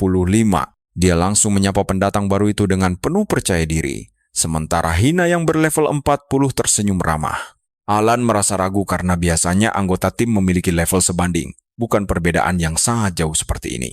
Namun Flynn menjelaskan bahwa mereka berdua adalah anggota peringkat terendah di klan tingkat A ini. Naoki pun mendekat. Dia memperhatikan Alan lalu mengejeknya, bertanya apakah si pemula ini akan baik-baik saja karena dia terlihat sangat lemah.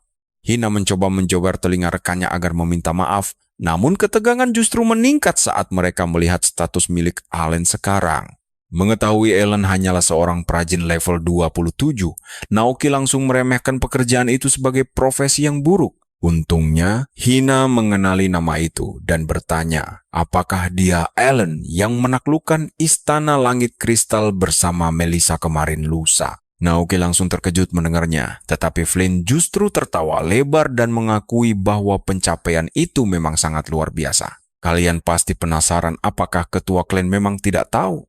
Ternyata Flynn cuma melihat keributan sekilas saja di sana. Dia memutuskan merekrut Alan hanya karena pemuda itu menarik banyak sekali perhatian dari orang-orang di sekitar asosiasi klan. Hina sangat senang bisa bekerja sama dengan orang terkenal. Namun Naoki tetap bersikap defensif dan tidak mau kalah. Dia mencoba meremehkan kesuksesan Alan dengan menuduhnya hanya mendompleng ketenaran Melissa saat berada di dalam sana. Flynn menyarankan agar mereka bertiga segera pergi berburu bersama agar bisa memahami kemampuan bertarung masing-masing anggota kelompok. Naoki sengaja menyenggol bahu Alan dan dengan sombong berkata bahwa ini kesempatan terakhir si pemula untuk mengakui kelemahannya. Tokoh utama kita merasa terganggu dengan kesombongan itu, lalu memutuskan cara tercepat adalah dengan menyanjung sang senior saja. Dia mengangkat kedua tangannya tanda menyerah lalu berbohong bahwa Melissa yang mendominasi seluruh pertarungan di dalam penjara bawah tanah. Hal itu memuaskan ego Naoki yang kemudian menyuruhnya santai saja sebelum akhirnya memimpin kelompok mereka pergi keluar berburu. Saat mereka pergi, Flynn menatap mereka dengan penuh arti karena tahu Alan sedang berbohong tentang kejadian di sana. Mustahil bagi pemain level 27 untuk mencapai Istana Langit itu tanpa adanya metode rahasia yang unik. Dia yakin petualang yang bisa melakukan kemustahilan seperti itu jelas bukan sekadar parasit biasa. Mereka pun tiba di hutan. Area hutan Trance ini disarankan untuk level 35. Alan ingat dia selalu menghindari tempat ini di game aslinya. Hal itu karena poin pengalaman yang didapat sangat sedikit dibandingkan usaha keras yang harus dikeluarkan untuk berburu monster. Hina menjelaskan hutan ini penuh monster pohon bernama Trance yang menyamar sehingga sulit dideteksi tanpa keahlian khusus pencarian. Ketika Alan menawarkan membuat barang pendeteksi, Naoki menyuruhnya tidak meremehkan mereka. Namun insting tajam Alan merasakan bahaya. Dia memperingatkan mereka untuk waspada pada arah kiri sebelum monster trance level 35 muncul dengan mata merah menyala. Kelompok itu berhasil menghindar dan kedua petarung tombak dengan cepat mengordinasikan gerakan menyerang mereka untuk melumpuhkan monster tersebut. Alan memperhatikan kerjasama mereka, mempelajari bagaimana para petualang biasa bertarung menggunakan teknik tombak dan taktik kelompok. Nah, bagaimana menurut kalian? Apakah taktik mereka hebat? Alan sendiri merasa teknik bertarung tersebut sebenarnya tidak terlalu buruk. Kalian dan saya tahu Naoki kesal dipuji biasa saja, tapi Hina menyuruhnya fokus menghabisi monster pertama hingga tiba-tiba 3 monster pohon besar muncul mengepung mereka. Naoki memutuskan ini saat yang tepat bagi si pemula untuk unjuk gigi, berjanji akan membantunya jika terjadi kesalahan.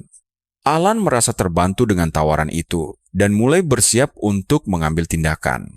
Cahaya biru menyelimuti tangannya saat mengaktifkan keahlian pembuatan. Dalam sekejap, sebuah senapan mesin Gatling berwarna hitam pekat langsung terwujud di tangannya, membuat rekan setimnya terkejut. Alan berpikir daripada membuat alat pelacak musuh yang sangat memakan waktu, akan jauh lebih cepat jika dia langsung meratakan seluruh tempat ini. Dia pun menarik pelatok senjata barunya itu dan seluruh hutan seketika dipenuhi kobaran api tembakan. Hujan peluru yang sangat dahsyat langsung meratakan pepohonan dan juga memusnahkan monster-monster tersebut. Saat debu menipis, Alan berdiri memegang senjata berasapnya lalu berkata santai kepada para seniornya bahwa dia sudah berhasil mengatasi keadaan itu. Hina takjub melihat daya hancurnya, sementara wajah Naoki menjadi sangat pucat karena ketakutan meskipun dia masih mencoba terlihat tangguh dengan menyebutnya lumayan bagi pemula. Kegembiraan mereka terhenti ketika Alan menyadari ada seseorang lain di kegelapan hutan. Seseorang muncul dari balik pohon dengan senyuman gila. Dia adalah Lucas, si perundung dari gerbang bawah tanah sebelumnya, yang menegaskan bahwa dia sengaja datang kemari untuk menantang Alan berduel. Namun jagoan kita hanya perhatikan ekspresi cuek Alan saat bertanya siapa orang itu, yang membuat rival lamanya langsung gemetar menahan emosi yang meluap-luap. Lucas berteriak sangat kencang karena begitu ingin diakui, dia juga mengingatkan kelompok itu tentang kejadian memalukan di tambang serigala. Namun Alan tetap tenang dan bertanya mengapa pencapaian sebuah rekor baru bisa dianggap merugikan atau memalukan bagi orang lain. Sikap tidak acuh ini membuat Naoki dan Hina hanya bisa menonton dengan cemas melihat perilaku pria misterius yang menakutkan. Untuk membuktikan bahwa dirinya jauh lebih hebat, Lucas dengan bangga memamerkan layar status miliknya yang menunjukkan levelnya sekarang. Dia sudah mencapai level 73. Alan menyadari bahwa Lucas berhasil naik 8 level dalam waktu 1 minggu. Menurutnya, pertumbuhan secepat itu sangat luar biasa di dunia ini. Lucas sesumbar bahwa semua latihan itu demi mengalahkan Alan, namun pahlawan kita merasa pertarungan ini tidak masuk akal karena mereka tidak sedang berada di dalam dungeon tantangan khusus, jadi tidak ada gunanya bersaing memperebutkan rekor tercepat. Hal itu memaksa Lucas mencabut pedangnya dan menuntut duel 1 lawan 1. Ketika ditanya tentang rekan satu timnya yang dulu, Lucas tertawa licik dan mengaku telah meninggalkan orang-orang tidak berguna itu.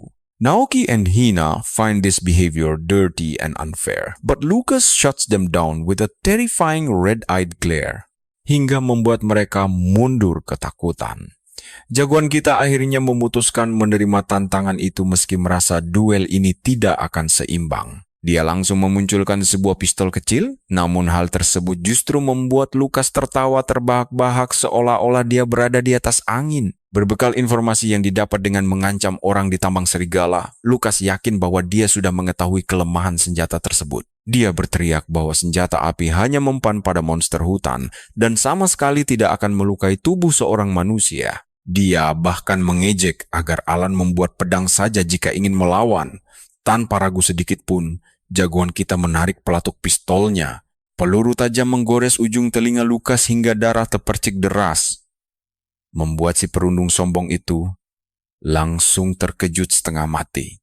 Alan berdiri dengan gagah di hadapannya sambil mengarahkan laras pistol yang masih berasap dan menjelaskan kepada lawannya tersebut Anda dan saya tahu informasi Lukas sangat ketinggalan zaman, dan meski hanya tergores, rasa ngeri membuatnya langsung lemas ketakutan. Dia terjatuh ke tanah sambil memegang kepalanya yang gemetar hebat. Alan menatapnya tajam dan mengancam tembakan berikutnya akan langsung menembus kepalanya jika dia tidak segera pergi. Ancaman itu berhasil, membuat si perundung langsung bangkit berdiri dan melarikan diri ke dalam hutan gelap sambil berteriak ketakutan. Saat senjatanya menghilang menjadi energi biru, Naoki masih tidak mempercayai pandangan matanya. Bagaimana mungkin pemain level 27 bisa mengalahkan level 73 dengan mudah? Sementara itu, Hina menatap Alan dengan mata berbinar-binar dan pipi yang memerah karena kagum. Perubahan sikap ini membuat Naoki terkejut sekaligus cemburu berat. Mereka akhirnya melanjutkan perjalanan ke bagian hutan terdalam untuk mencari Raja Pohon Monster. Hina berjalan gembira di dekat Alan, memujinya sangat bisa diandalkan dan membuktikan bahwa pembuat barang bisa menjadi sangat hebat di tangan orang yang tepat. Alan berkata, pekerjaannya ini memang unik namun sangat cocok dengannya. Saat dia bertanya mengapa Hina memilih menjadi seorang petarung tombak, gadis itu mulai salah tingkah dan merona merah. Hal ini membuat Naoki berkeringat dingin karena cemas teman masa kecilnya akan direbut oleh pendatang baru tersebut. Demi menghentikan kedekatan mereka, Naoki langsung menyela di antara keduanya dan menyuruh Hina kembali fokus mengawasi keadaan sekitar. Dia lalu menarik Alan pergi ke balik pepohonan untuk berbicara empat mata, meninggalkan Hina yang kebingungan sendirian. Setelah mereka berada di tempat sepi, Naoki mengungkapkan bahwa alasan rapat strategi tadi hanyalah sebuah kebohongan belaka. Dia pun mendadak berlutut dan menundukkan kepalanya dalam-dalam ke tanah, memohon dengan sangat agar Alan mau menjauhi Hina. Dia juga mengaku memiliki perasaan cinta yang mendalam. Nah, menurut kalian bagaimana kelanjutan nasib jagoan kita setelah mendengar kejujuran pria ini? Halo teman-teman, mari kita ikuti kisah si tokoh utama kita yang malas mengurusi drama cinta yang merepotkan ini. Dia akhirnya memilih membantu menyatukan kedua orang itu agar bisa cepat fokus kembali menaikkan levelnya. Alan pun mengusulkan sebuah rencana di mana dia berpura-pura kesusahan saat melawan bos nanti, agar Naoki bisa datang menjadi pahlawan penyelamat. Mendengar itu, Naoki sangat gembira dan mencoba memeluk Alan yang langsung didorong menjauh. Saat mereka tiba di area terbuka di hutan, mereka langsung berhadapan dengan Raja Tren, bos bermata 3 berjanggut lumut yang mengerikan. Hina panik, namun Alan menyuruh mereka berdua untuk tetap berada di belakang. Dia mengaktifkan keahlian kreasinya untuk memunculkan senapan serbu, sengaja menurunkan daya hancur serangannya hingga ke level 5 yang sangat lemah. Pikirnya, meski tidak 0, ini sudah cukup lemah untuk menyukseskan sandiwaranya. Naoki dan Hina kagum melihat senjata baru itu, namun saat Alan mulai menembak, pelurunya tidak memberikan kerusakan berarti. Alan langsung berakting panik secara dramatis, seolah-olah sistem senjatanya rusak parah dan dia akan segera kalah di pertarungan. Melihat kesempatan emas ini, Naoki berteriak lantang lalu maju menerjang dengan ekspresi pahlawan. Dia meminta Hina menyaksikan aksinya, lalu melancarkan serangkaian tusukan tombak bertubi-tubi yang menembus kayu sang monster. Hina pun merasa kagum dan wajahnya merona melihat kehebatan itu, sementara Alan hanya menonton dengan wajah datar bosan. Dia menduga Naoki butuh waktu untuk menang. Tapi perhatikan baik-baik, kesombongan Naoki justru menjadi bumerang saat dia mendarat di akar pohon yang rapuh. Tanah di bawahnya retak seketika. Raja Tren langsung mengayunkan lengan kayu raksasanya, menindih tubuh Naoki hingga tersungkur ke tanah. Alan hanya bisa menatap kecewa, menyadari kalau temannya ini tetap saja gagal meskipun sudah diberi bantuan matang. Sang monster meraung murka lalu mengangkat lengan lainnya untuk meremukkan Naoki yang ketakutan setengah mati dan berteriak histeris. Karena rekan bertarungnya tidak berdaya, Hina hanya bisa berdiri membeku sambil gemetar ketakutan melihat situasi tersebut. Alan yang melihat kegagalan itu pun akhirnya memutuskan untuk turun tangan karena tidak tahan lagi. Dia segera mengaktifkan kemampuan kreasinya kembali. Dengan tatapan serius, energi besar menyelimuti tubuhnya saat dia memunculkan peluncur roket hitam raksasa. Ledakan api dahsyat langsung tercipta, melahap habis Raja Tren, dan menerangi kegelapan hutan dengan kobaran api yang sangat membara kehancuran. Luar biasa. Ini membuat Naoki dan Hina ternganga tidak percaya. Perlahan setelah asapnya menghilang, sosok bos monster pun lenyap, hanya menyisakan sebuah batu sihir hijau. Alan mendekati Naoki yang terbatuk-batuk lalu memeriksa status miliknya, menyadari kalau kemenangan barusan menaikkan levelnya menjadi 28. Dia bertanya apakah rekannya baik-baik saja, membuat Naoki berteriak heran. Tiba-tiba Hina langsung berlari dan memeluk lengan Alan dengan mata berbinar. Sangat penasaran bagaimana level 28 bisa mengalahkan bos sekuat itu dalam sekali serang. Kedekatan spontan ini memicu kemarahan Naoki yang langsung berdiri gemetar kesal. Kalian pasti gemas juga kan melihat tingkah gengsi Naoki ini. Dia berlaga situasi aman padahal hampir mati konyol tadi. Alan hanya mengangkat bahunya santai dan meminta maaf untuk meredakan emosi. Tapi Hina justru memarahi Naoki dengan sangat emosional. Menyebutnya sebagai pria tidak tahu terima kasih karena bersikap kasar pada sang penyelamat nyawa. Kedua petarung muda itu terus saja saling bertengkar hingga akhirnya Hina kembali menatap Alan dengan perasaan bersalah. Meskipun menganggap kebisingan itu sedikit mengganggu pikiran, Alan paham betul kalau Naoki hanyalah pria polos yang sedang berusaha keras tampil keren di hadapan gadis yang dia sukai. Untuk menenangkan suasana, Alan berbohong dengan berkata bahwa kemenangan ini sebenarnya adalah milik Naoki. Dia mengaku hanya memberikan serangan terakhir karena sang senior sudah menyudutkan monster tersebut terlebih dahulu. Hal ini membuat Naoki langsung kegirangan penuh, percaya diri kembali. Sayangnya, rencana Alan mendongkrak reputasi Naoki di depan Hina justru malah gagal total. Hina justru memeluk Alan erat, mengagumi sifatnya yang sangat rendah hati dan dewasa. Gadis itu menjadi begitu terpesona, hingga mengajaknya makan malam berdua saja, membuat jiwa Naoki melayang keluar dari raga karena merasa sangat terpukul. Tokoh utama, kita menganggap urusan asmara ini benar-benar melelahkan. Saat mereka kembali ke kota, rombongan ini langsung berjalan menuju ke markas besar klan pelindung suci demi melaporkan misi kepada Flynn. Hina menjelaskan penuh semangat bagaimana cara Alan mengalahkan Raja Hutan tersebut serta mengusir perundung level 73. Hal itu menarik perhatian Flynn, lalu membongkar rahasia bahwa Serikat Petualang memiliki catatan hitam tentang pendekar pedang bernama Lucas. Pemimpin menyarankan Alan memakai nama klan sebagai bentuk perlindungan. Gertakan di masa mendatang membuat jagoan kita menyadari betapa kuatnya pengaruh organisasi peringkat atas tersebut. Flynn pun memberikan selamat atas keberhasilan mereka. Tetapi saat Hina mengusulkan pesta penyambutan untuk Alan, sang ketua klan menolak karena beban kerjanya yang menumpuk. Hina pun akhirnya bersikeras mengajak Alan makan malam berdua saja, membuat Naoki ketakutan. Sebelum mereka pulang, Flynn menghentikan mereka dengan wajah serius guna mengumumkan adanya sebuah permintaan khusus untuk keesokan harinya. Dia menjelaskan bahwa ada klien penting yang menunjuk Alan secara pribadi. Hina merasa kagum dengan pencapaian. Wah, kita harus bersiap karena tugas ini bukan pertahanan biasa. Kira-kira siapa sebenarnya sang pengirim? Lord Olivia itu. Yuk ikuti kisah ini di kota garis depan Bendel. Saat Alan membagikan senjata uniknya yang disebut Hina sebagai senjata api kepada para penduduk, Flynn mengaku belum pernah mendengar teknologi seperti itu. Meski misinya terdengar tidak biasa, Alan langsung menerimanya. Dia melihat peluang membagikan senjata ini sebagai kesempatan emas karena bisa dari pertempuran para penduduk di masa depan. Dia pun resmi bergabung dengan klan, tapi sebuah pikiran mendadak membuatnya curiga.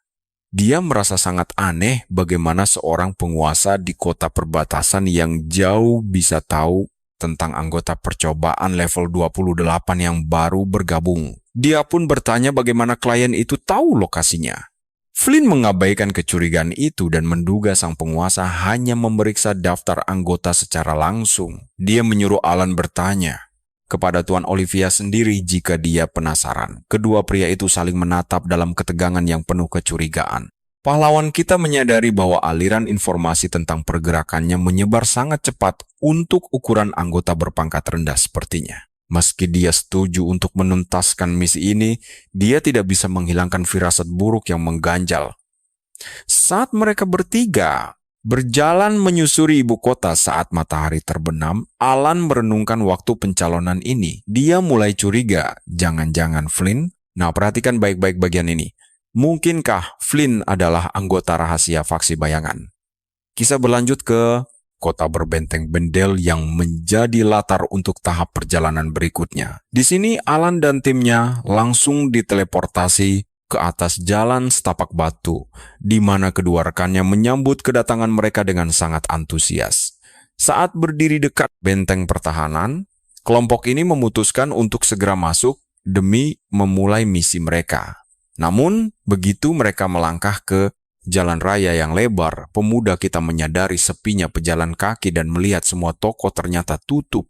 Rasa cemasnya makin bertambah saat melihat beberapa prajurit berbaju besi bersandar di dinding dalam kondisi kelelahan parah. Situasi genting ini makin nyata ketika seorang prajurit di atas dinding tinggi tiba-tiba berteriak panik memperingatkan mereka untuk melihat ke belakang. Seekor kadal raksasa level 55 merayap keluar, mengejutkan Hina karena monster kelas boss bisa menyusup ke jalanan kota. Saat makhluk itu menerjang maju dengan rahangnya yang mengerikan, Alan melompat tinggi ke udara untuk menghindari serangan tersebut. Selagi melayang di udara, dia mengaktifkan kemampuan kreasi hingga energinya memancar di sekelilingnya. Sebuah peluncur roket hitam muncul di tangannya, dan dengan tenang dia bergumam bahwa menyerang orang yang baru. Teleportasi adalah tindakan yang sangat tidak sopan. Pahlawan kita menarik pelatuk selagi melayang di udara, melepaskan tembakan dahsyat yang menghantam kadal itu dan memicu ledakan kolosal. Dia pun mendarat dengan anggun menggunakan Kalian juga bakal kaget, monster itu kalah dalam sekali serang, membuat prajurit dan temannya melongo tidak percaya melihat kedahsyatan senjata tersebut. Meski Hina sangat kagum dengan keahliannya, perayaan itu langsung terhenti saat sekelompok burung level 40 bernama Mudgastramis menyerbu dari balik asap sebagai bala bantuan. Sebelum Alan sempat menembak lagi, seorang penunggang kuda menerobos masuk sambil mengayunkan tombak kapa. Pria ini menebas burung-burung itu dalam sekali tebasan, membuat darah berceceran di mana-mana. Sang penunggang berhenti di depan mereka dan memperkenalkan dirinya sebagai Gordo, kapten pengawal kerajaan. Dia menjelaskan bahwa dia diperintahkan oleh Nyonya Olivia untuk menjemput kelompok Alan. Meski protagonis kita menyadari status sang kapten disembunyikan, dia tetap mengikuti isyarat pria itu menuju sebuah kereta kuda yang mewah. Naoki dan Hina kagum dengan sambutan luar biasa ini, mengira itu bukti ekspektasi tinggi untuk teman mereka. Gordo membenarkan hal itu, menjelaskan bahwa keuangan kota saat ini sedang berada di ambang kehancuran akibat perang yang berkepanjangan. Dia mengungkap bahwa Nyonya Olivia sangat berharap pada senjata modern buatan Alan untuk memecah kebuntuan yang terjadi. Saat pemuda kita berjalan ke arah kereta, dia bertekad memenuhi harapan itu sambil diam-diam bertanya-tanya di mana faksi bayangan yang mengincarnya kini sedang bersembunyi. Adegan pun beralih ke markas besar, Perserikatan Petualang, tempat seorang petinggi bernama Z sedang duduk. Dia tengah memeriksa berkas foto berisi 5 pembunuh bayaran yang tewas, beserta laporan terperinci tentang bagaimana Alan menyerang balik dan mengalahkan mereka di Tanah Gersang. Dokumen tersebut juga memastikan bahwa target telah bergabung dengan klan Holy Guardian dan saat ini sedang dilacak dalam perjalanan ke Bendel. Zenith mendongak dengan tatapan tajam, menyadari bahwa Bendel sayangnya terlalu jauh dari jangkauan pengawasan mereka. Dia tahu betul bahwa Alan adalah satu-satunya orang yang mampu menciptakan senjata misterius yang disebut senjata api. Dan dia harus segera bertindak sebelum perajin muda itu menjadi penghalang selamanya. Pintu kantor terbuka lebar dan masuklah seorang pria berjas kuning diikuti gadis bercelana kodok biru. Zanet menyambut pendatang baru itu sebagai Hiroshi, perajin nomor 1 di kerajaan dengan level mengesankan yaitu 175. Saat Hiroshi adalah legenda, Zenith ragu pada si gadis karena dia bukan pandai besi legendaris Benjamin. Mari kita tunggu kelanjutannya nanti. Bersiaplah, kisah gila ini dimulai saat Anet memperkenalkan dirinya sebagai pandai besi level 13. Dia mengklaim pengetahuannya setara dengan ayahnya, dan karena Benjamin menjaminnya, Zanit pun setuju untuk memulai pengarahan. Zionet meletakkan sebuah senapan AK-47 di atas meja, lalu memerintahkan mereka berdua untuk menganalisis strukturnya. Saat mendekat, Annette langsung terpaku melihat bentuknya yang aneh, sementara Hiroshi mengakui wujud fisiknya jauh lebih rumit. Sang ahli pembuat senjata itu langsung mengambil senapan tersebut untuk memeriksa mekanismenya yang sangat tidak biasa. Dia menyadari kapasitasnya 30 peluru dan sempat tidak aktif beberapa detik saat melakukan pengisian ulang otomatis. Membandingkannya dengan busur silang, Hiroshi menarik pelatuknya dan melepaskan tembakan beruntun cepat yang sangat mematikan. Tembakan itu langsung menghancurkan boneka latihan. Dia tertawa girang, tapi Annette menduga sang pencipta pasti berlevel tinggi. Namun, Zayed dengan wajah dingin langsung mematahkan dugaan mereka lewat sebuah fakta yang sangat mengejutkan. Dia mengungkap bahwa level Alan hanya 15 saat membuat senjata itu membuat mereka sangat terkejut.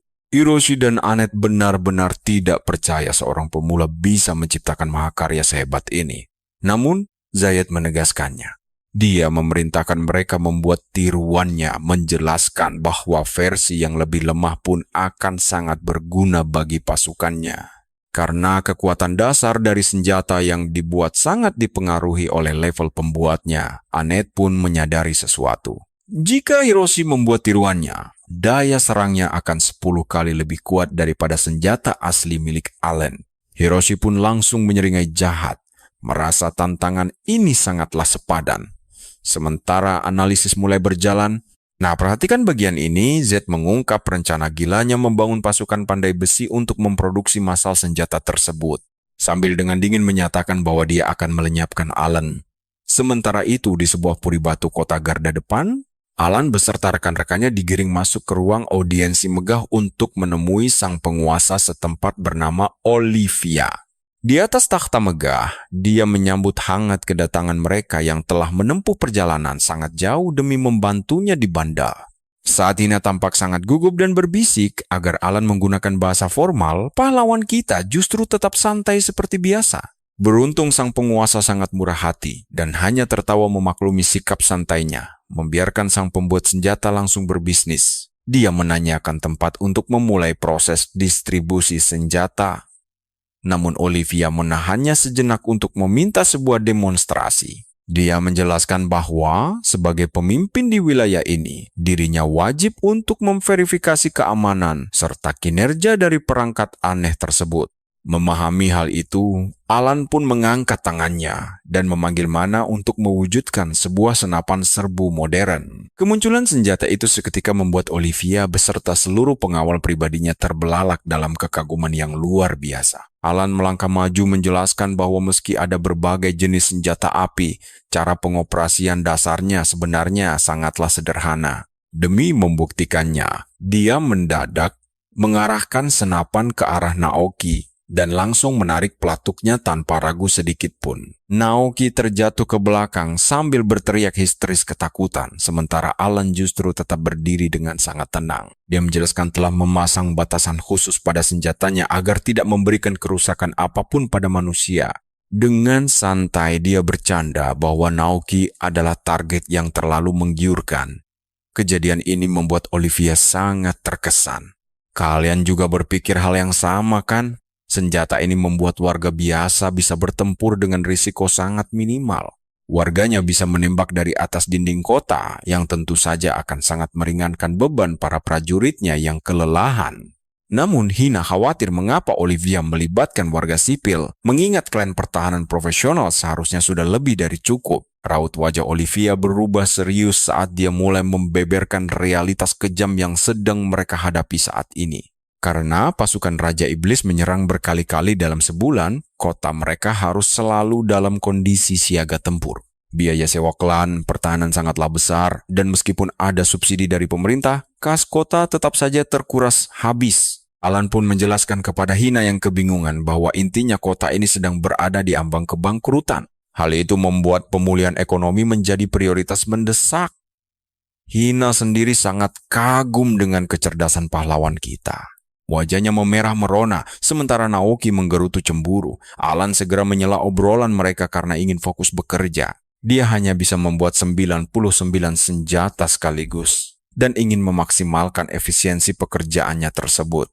Olivia mengarahkan mereka ke alun-alun pusat, lalu menerima senapan demo tadi sebagai hadiah pribadi dari Alan. Saat kelompok itu pergi dikawal penjaga, Olivia dan kaptennya Gordo tetap tinggal untuk membicarakan situasi mencurigakan ini. Mereka merasa mustahil seseorang di level 28 bisa menciptakan persenjataan dengan performa setinggi itu. Sembari mengingat ketertarikan petinggi serikat pada pemuda itu, Olivia menyadari daya serang dasarnya memang sangat tidak masuk akal. Percayalah, kalian dan aku pasti penasaran rahasia besar apa yang sebenarnya disembunyikan oleh Allen. Kalian pasti penasaran apa dia wadah penyelamat dunia.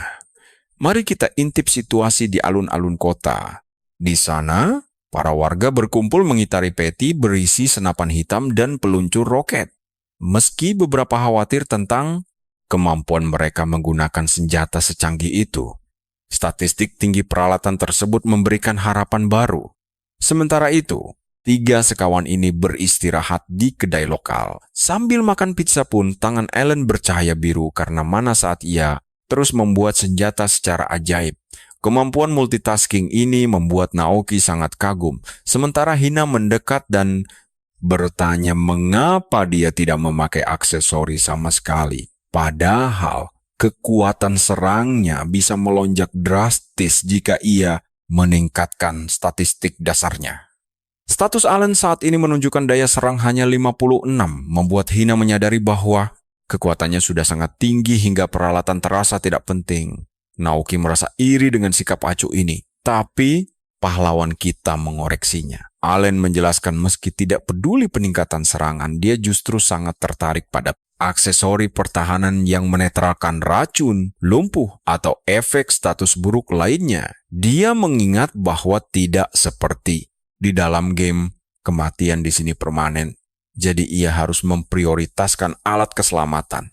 Keheningan ini mendadak hancur oleh guncangan hebat yang menggetarkan seluruh gedung kedai. Seorang prajurit mendobrak pintu masuk dengan kondisi panik luar biasa, berteriak bahwa pasukan Raja Iblis kembali menyerang.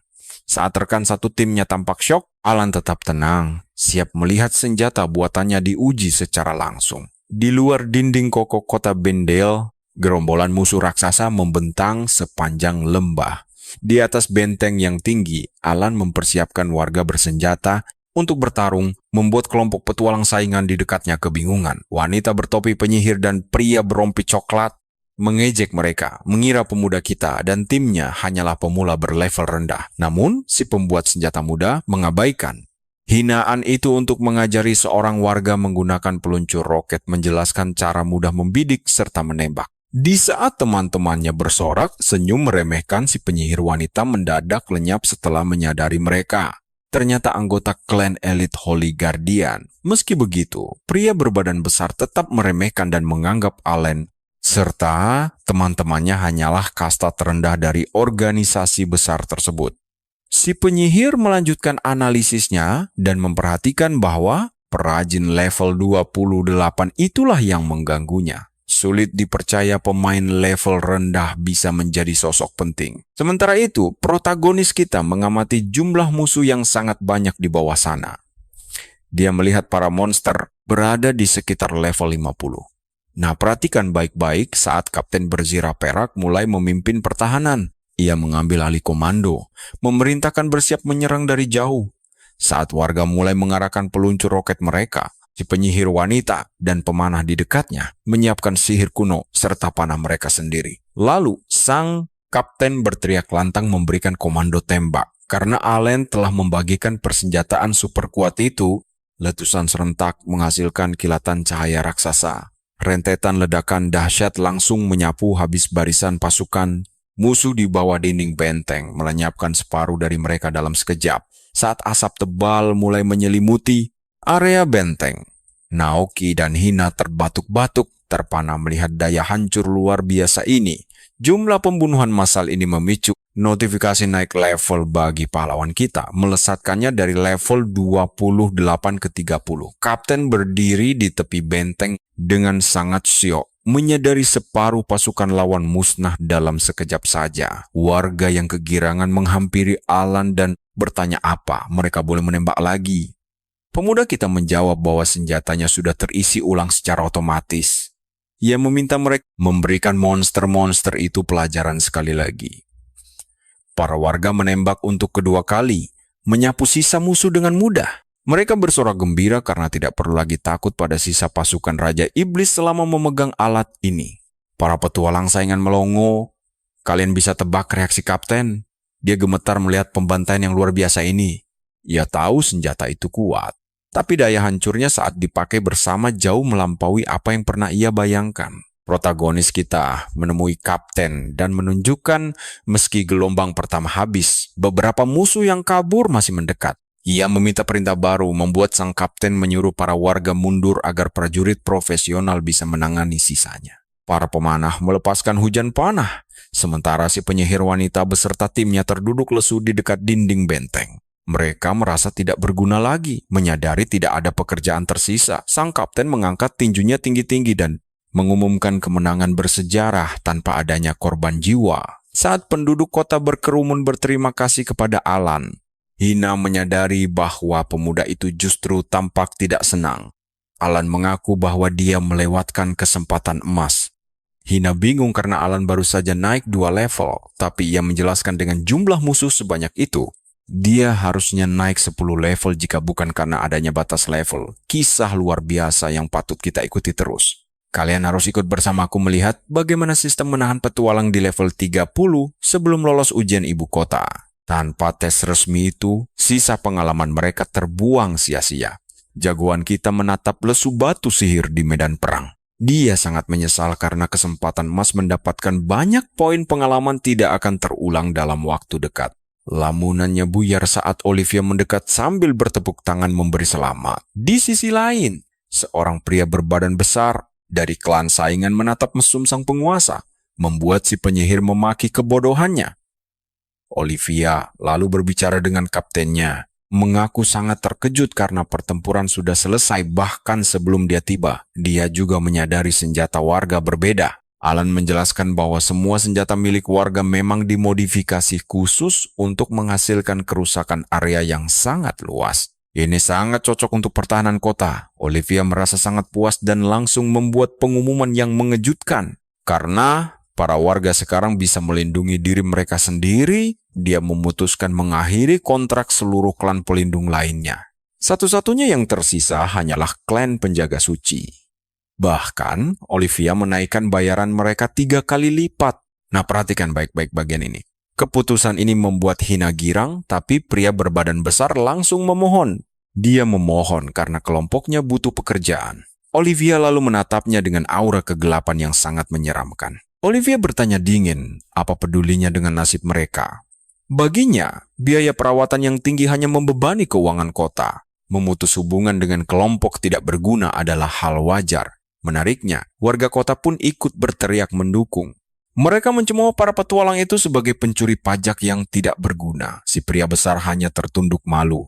Olivia masih berbaik hati membayar biaya teleportasi mereka. Namun saat mereka pergi, si pria besar, dia menatap penuh benci. Kalian juga pasti paham kenapa Hina merasa bersalah merebut pekerjaan sesama petualang. Namun, Olivia menenangkan mereka.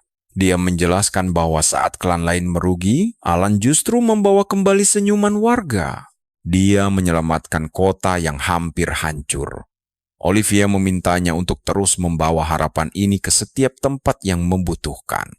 Meskipun rekan-rekannya menyambut dengan penuh semangat, pria besar dari klan saingan itu justru sedang terbakar amarah. Dia menyadari jika senjata buatan Alan menyebar ke kota lain, seluruh bisnis keamanannya pasti akan hancur total. Sementara itu, jagoan kita mulai berjalan di atas tembok, tidak sabar menyelesaikan tugas ini agar bisa kembali ke ibu kota.